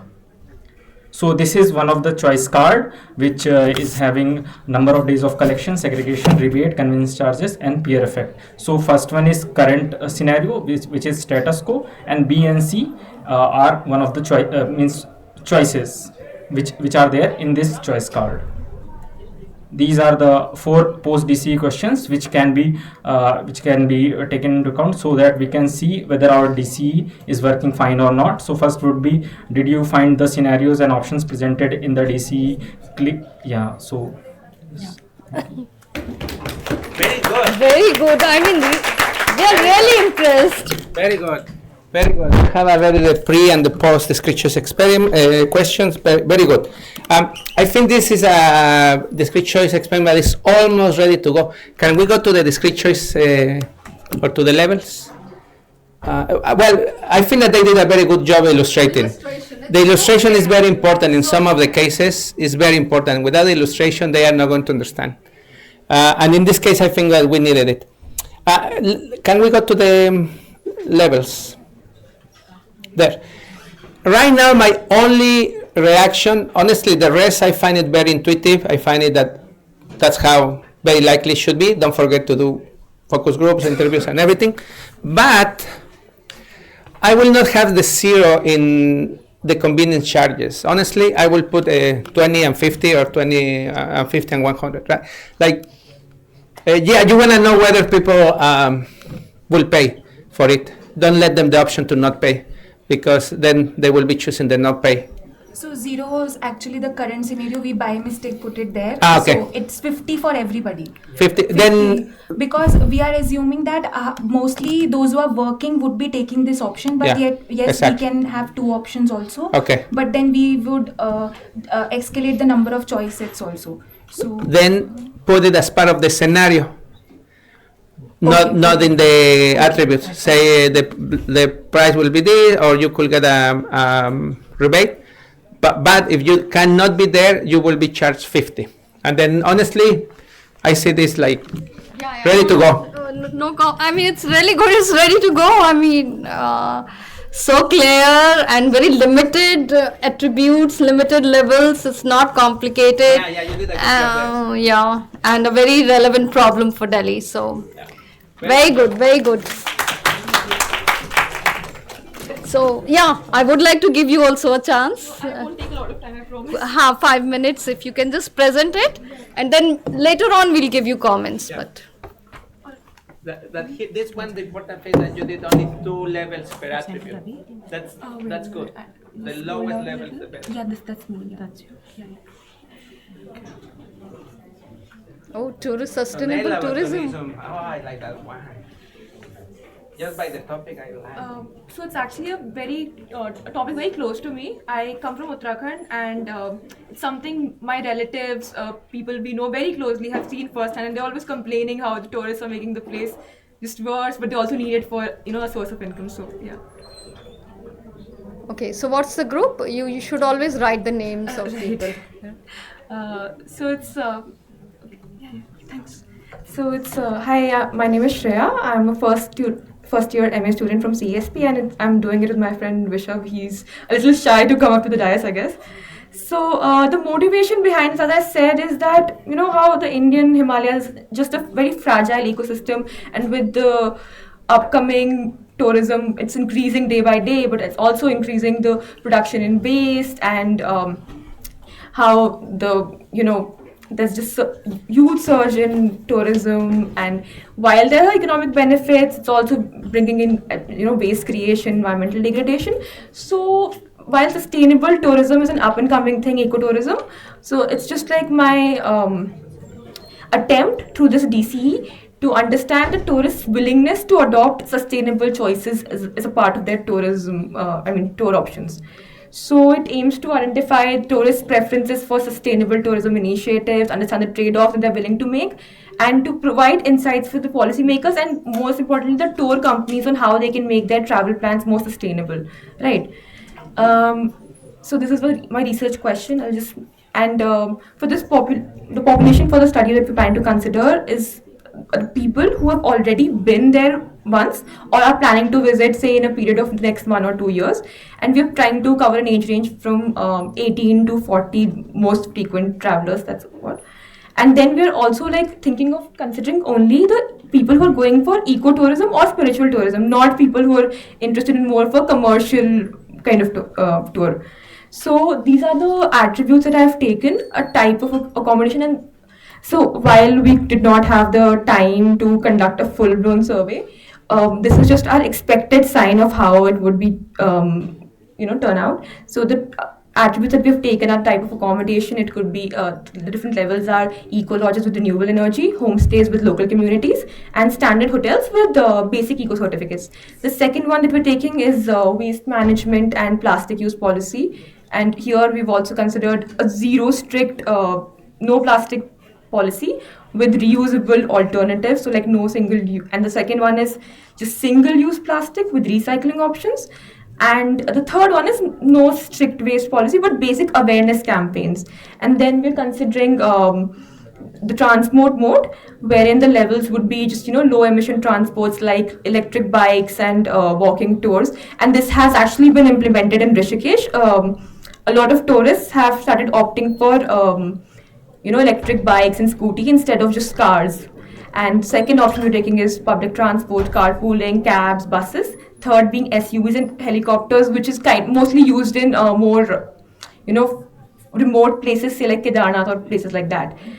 Third one is the price premium for sustainability initiatives, which is we did do a small survey to find the reference price for this. So we'll be taking like the levels as 10% higher than the reference price, 5% higher than the reference price. But due to lack of time, we could only do a survey of 30 people. And as per that, the sustainability price, I'll just get to you. That's okay. It was around 1,500 that people were willing to pay. We did an estimate from that. And the third is conservation fees. It's again the levels are high fees, which would be like around 500 plus, moderate fee 100 to 500, and low fee 100. So this we kind of the figures we got from going through certain permits and entry tickets that the forest department has levied in certain hill stations. So the trade-offs that are being explored are environment sustainability versus cost, and the second most important one being comfort and convenience versus environmental impact. Like when tourists are choosing, say, an eco lodge, they'll be giving up certain aspects of comfort and convenience. So that's one of the trade-offs I'm looking at. Then this is an example of a choice set. So yeah, I think. And right, as I mentioned in the beginning, the expected contributions would be okay. To, maybe you can just do the choice set, leave it there. Yeah. So these are the choice sets that we have, and just for status quo, I had given an option of just none of the above to in the form that I had made. But I'm also a little confused on how to go about the status quo. So this is one of the choices that I had made. So should I go over it or? No, that's okay. Yeah, thank you. Okay, so I know we are the last ones, but we want to provide good comments. So I think that you got it right. In general, I see all of them making sense in terms of attributes and levels. The one that I have my question is, when you say transport mode for travel between tourist destinations, I don't know if I will put SUVs and helicopters in the same level, no? Like between SUV and helicopter, the level of CO2 emissions is very different. So, I will believe that those that will go for helicopters are relatively wealthier, no? So this is actually in context of certain religious places in India, specifically say Vaishno Devi, for example, or Kedarnath, wherein the helicopter tickets, while expensive, are still affordable for the upper middle class to the richer class. Okay, that's a good explanation of why. Okay, price premium. Can you explain that to me, because I didn't understand the difference between that and conservation fee? So that is more of how if like a tour package is involving more sustainable options, the tour package would automatically increase with price. Yeah. That is what I meant with price premium. And the conservation fee? Conservation fees would also include, so there are certain areas where you go, so if you just enter that district, they charge That's you where they fee. charge. That is levied by the forest department. Exactly. Okay. So when you describe it, make sure to say price premium on tour packages. And then conservation fee charged by Forest and Wildlife Protection Department. Don't put for community development or mainly for tourist management. Just conservation fee charged by a given department, and then just put the values. But this is very good also. I will recommend illustrations, but other than that, pretty good. Yeah, no, very good and very interesting. At one point, I was also interested with one of my PhD students, but then, that meant we go to Uttarakhand and do surveys, so we don't do that. But I'm just wondering that if we have two price parameters, how will I calculate willingness to pay? So that, it's better to have one price and attribute. So you can have sustainability attribute. That's fine. But price should be just one, and that price will, you can always do trade-offs in terms of monetary units by having one price. Okay? Okay, so that was the last presentation, and now it's time for certificate distribution, and I'm sure all of you are waiting for it. So I'll invite Adam and our chairperson, Professor Mandara Sharma, for this certificate distribution. So I am the one saying the names or giving the... Just, handing it over to them. So you can stand, or you can stand here. Okay. Because it's all videographs. And you guys, Khushi and Pranav, can you just give them to us after name? Yeah. So you speak out, say out the name, read out Sorry? the name. Yeah, you can read out the name. So Okay. She can read out the name. Okay, that's good. Ma'am, we already have the names of the people who have attended today, so they are in. Doesn't matter. You just I'm sorry. So आप नाम पढ़ते रहो and they'll. Okay, you go here. Okay, so this is for Akil Ahmed. Congratulations on completion of this interesting. Anybody for photo? Yeah. Okay. Okay. The next would be Ashwarya Harichandan. Our former students who is not here. So ठीक है, बोलने दो.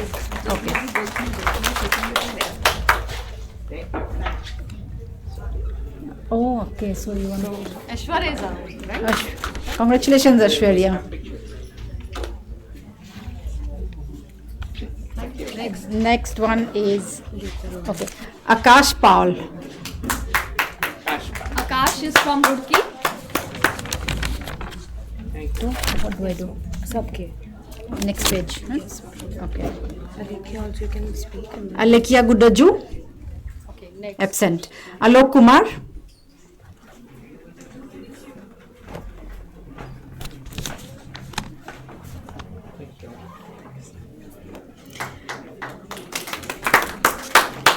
Alok Kumar Kanojia. No, okay. Next is Alok Kumar Kanojia. Do you have?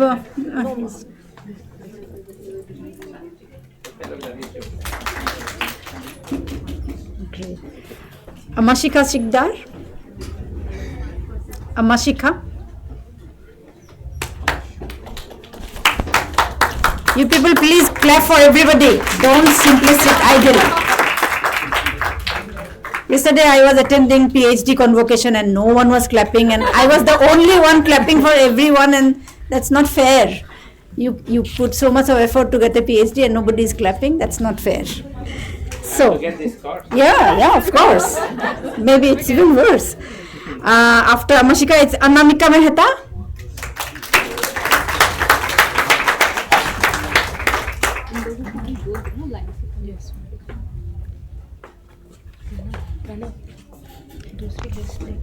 Ankita Jaiswal. Ankita Jaiswal? No, ma'am. No. Archita Gaur?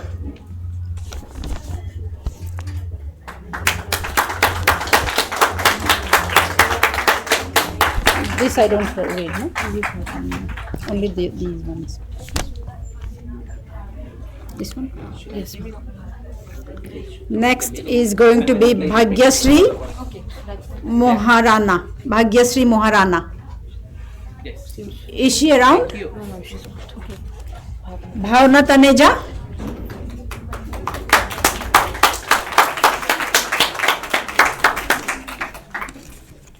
This one? Doesn't say. You can just. Chingakham Lily Chanu. She's not here. She's not here. Debarun Sengupta. No? Okay. Deepika Rampal. Kandapal. Okay. Deepika, are you here? No. Diyadeep Anand.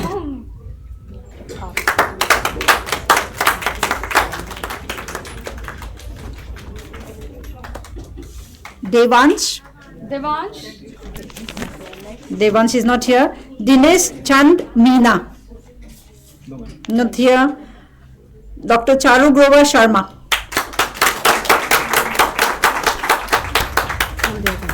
Can say. Charu is our farmer. Come in between.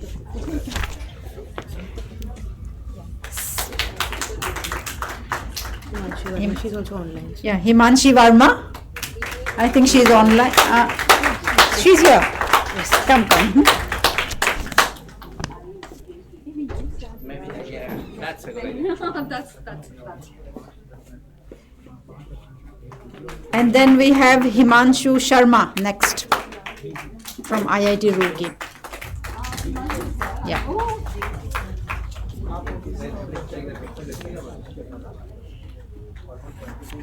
Thank you. Yeah. Thank Hussein you. Asgar.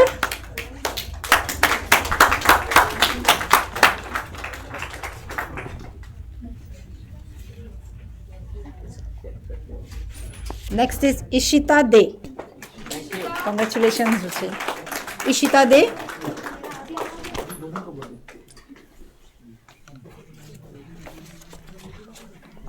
Great. And then we have Jaya Sarkar. No? Okay. Then is Jonath Shijan.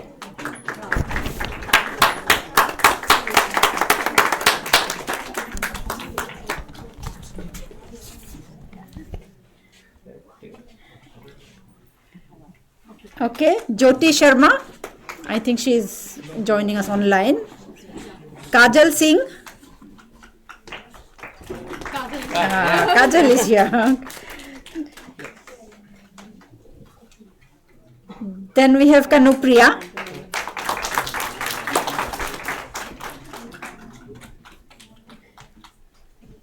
Yeah, she's not here. Okay.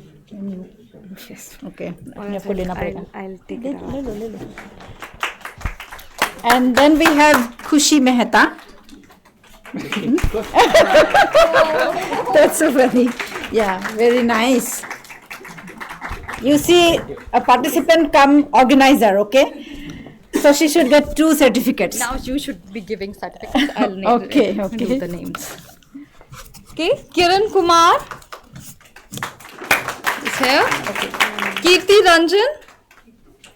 Kirti is here.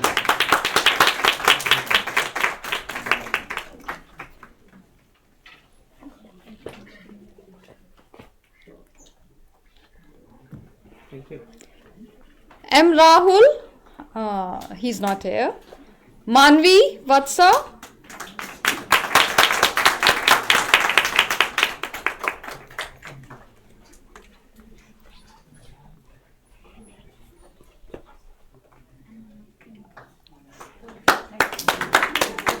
Ajruddin Akhtar, I think he's doing online. Mizan Anjum. Mehar Kaur, Milind Kumar Yadav, Mukesh Kumar, Musaffar Jani. Musaffar Ghani is here? Yes. I can also see all 5 attendants. Congratulations. Muskan, Omi Vigeda,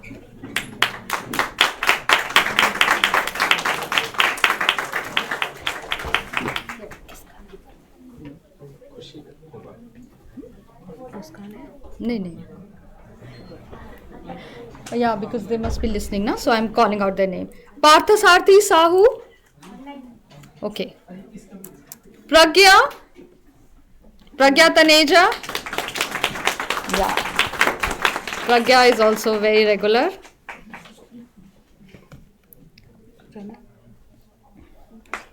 And our organizer, Pranav Mishra.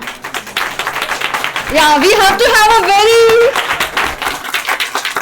loud round of applause for Pranav. He has been working day and night for this. Pranita Vishkarma.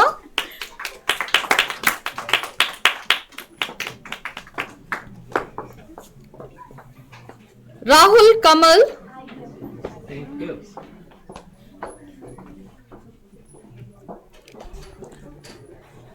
Rishabh Karthike.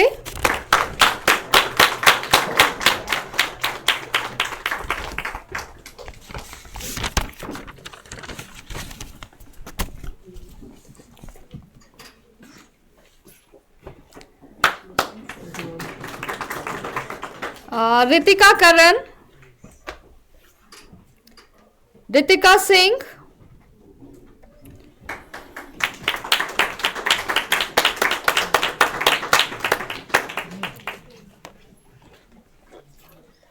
Rohan, no Ritika Singh. Rohan Yadav. Yeah, Samina just left. Sanskriti.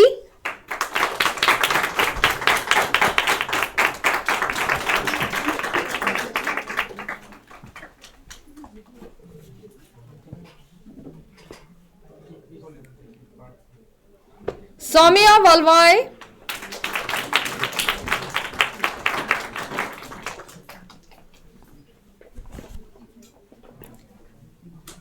Shawnee. Yeah. Next is Shawnee Das. She's not here. I know Shio Rama is online. Shreya is here. Shreya Sirkoti.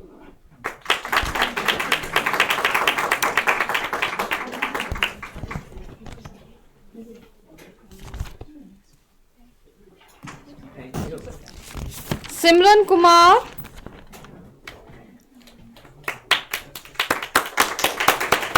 Simran is not here. No. Srikoti, she's here.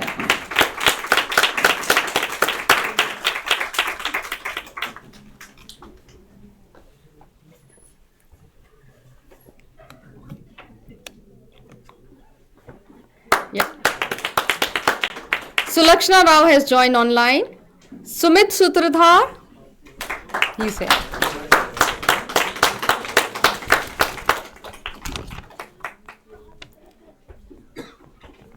Sumit is from Punjab Agricultural University, Ludhiana. Yeah, congratulations. Sumit had very good questions throughout. Sureksha.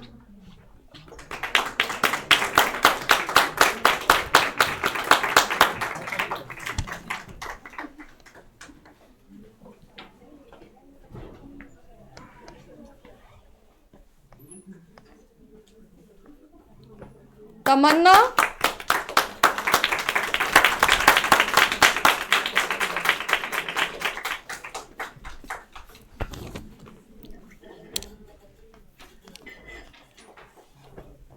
Tanu Shivnani, she's also our former student. I don't think Tanvi is here. Vishwajit Singh Kamboj.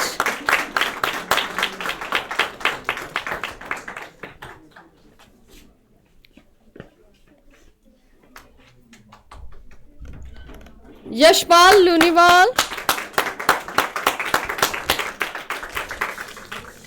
Ajay is our own student. Come.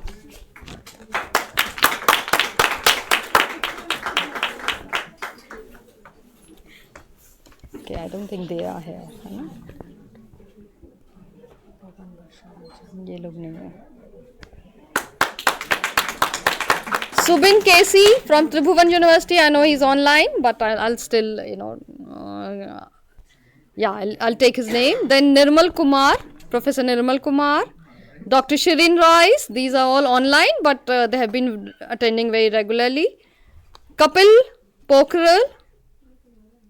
Dr. Neha Hanand, Tanvi Dhadwal, Swangi Rath, Muskan Agarwal, and Ichuk Podial, Ishika Tiwari. Ishika was here. Okay. So I guess that's the...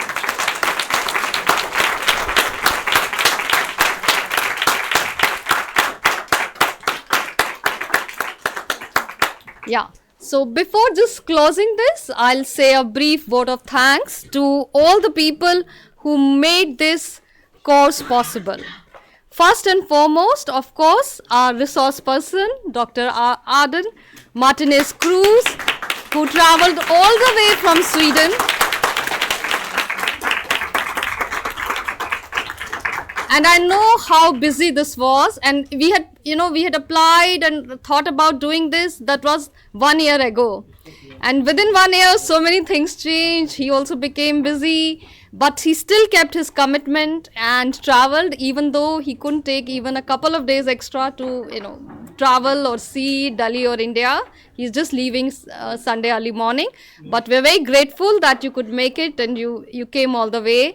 And this course has been truly stimulating. I mean, I can see so much of interest, so many questions, and the presentations you guys made towards the end. That's measure of success of our course, and it was really heartening to see that there was so much of interest, and you guys, the participants, made it a success. Your participation, your enthusiasm and curiosity, and I know how many of you have been seeking appointments and queuing up outside his office door, or even a lovely guest house where he's staying. I know on Wednesday many of you had appointments with him, even at the place he's staying. So, thank you to all of you to have been here to spend so many hours of intense learning with us. I know it's not easy for any one of you. This is not part of your curricula. You're not, it's not something that you're doing to get a degree, but you're doing this to learn, to experience learning and scholarship. And I think that's what is valuable in Indian scholars, researchers, that you want to learn new concepts, you want to learn new methods, and you're willing to spend your time or invest your time in it.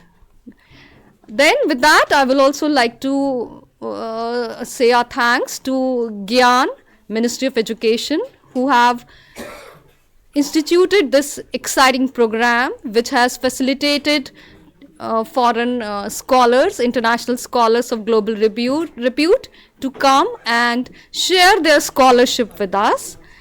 JNU Gyan team, our Vice Chancellor, our Dean, Professor Mattu, our Chairperson, Professor Sarma, and all the administrative staff who have provided us continuous support. Last but not the least, our student volunteers. Yeah, there has to be a big round of applause for our student volunteers. I don't know if they slept in this last 1 week, how many mails, messages. They have been, continuously answering, trying to make arrangements, all kinds of arrangements to make it, facilitating it for you, to make it comfortable for you. So I'll also take the names. So Pranav Mishra, Khushi, Kanupriya, and then I don't know if Adarsh is here, officially or unofficially. We always drag in Adarsh to help us. So Adarsh has been helping us. Then Kajal and Tamanna, they have also been helping us, coming up with all kinds of suggestions. And I know that even others, all CITD students, whatever assignment task we gave them, they enthusiastically did it. I see so many of them. So rather than taking individual names, I thank all of them. And we have one more resource person, Charu, who also gave one lecture here. So I would like to thank Charu to contribute to this program. And she also has a teaching assignment. She had to take leave and be here with us to share insights from her experiment, because she is the one who has conducted that experiment. Mandira, have I left anyone? I think you if I've left something, you can just complete it. And no, I think it was a wonderful workshop. I think I missed a lot of it, because initially when Sangeeta told me that such and such workshop or such and such course is being conducted, I told her that I'm going to attend each and every class. But unfortunately, you know how it is, so I could not. And today during the presentation, I actually felt that I missed so much by not attending. It is a regret. So hopefully, and I'm sure you all have benefited from this, and you will take it to the next level by doing your own research in this area. And I wish all of you all the best for your research program and everything. And thank you, thanking Adan and Sangeeta once again for organizing this wonderful program. Thank you.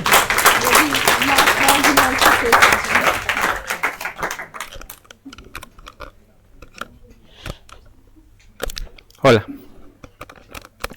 Hola. No. Well, okay, so thank you.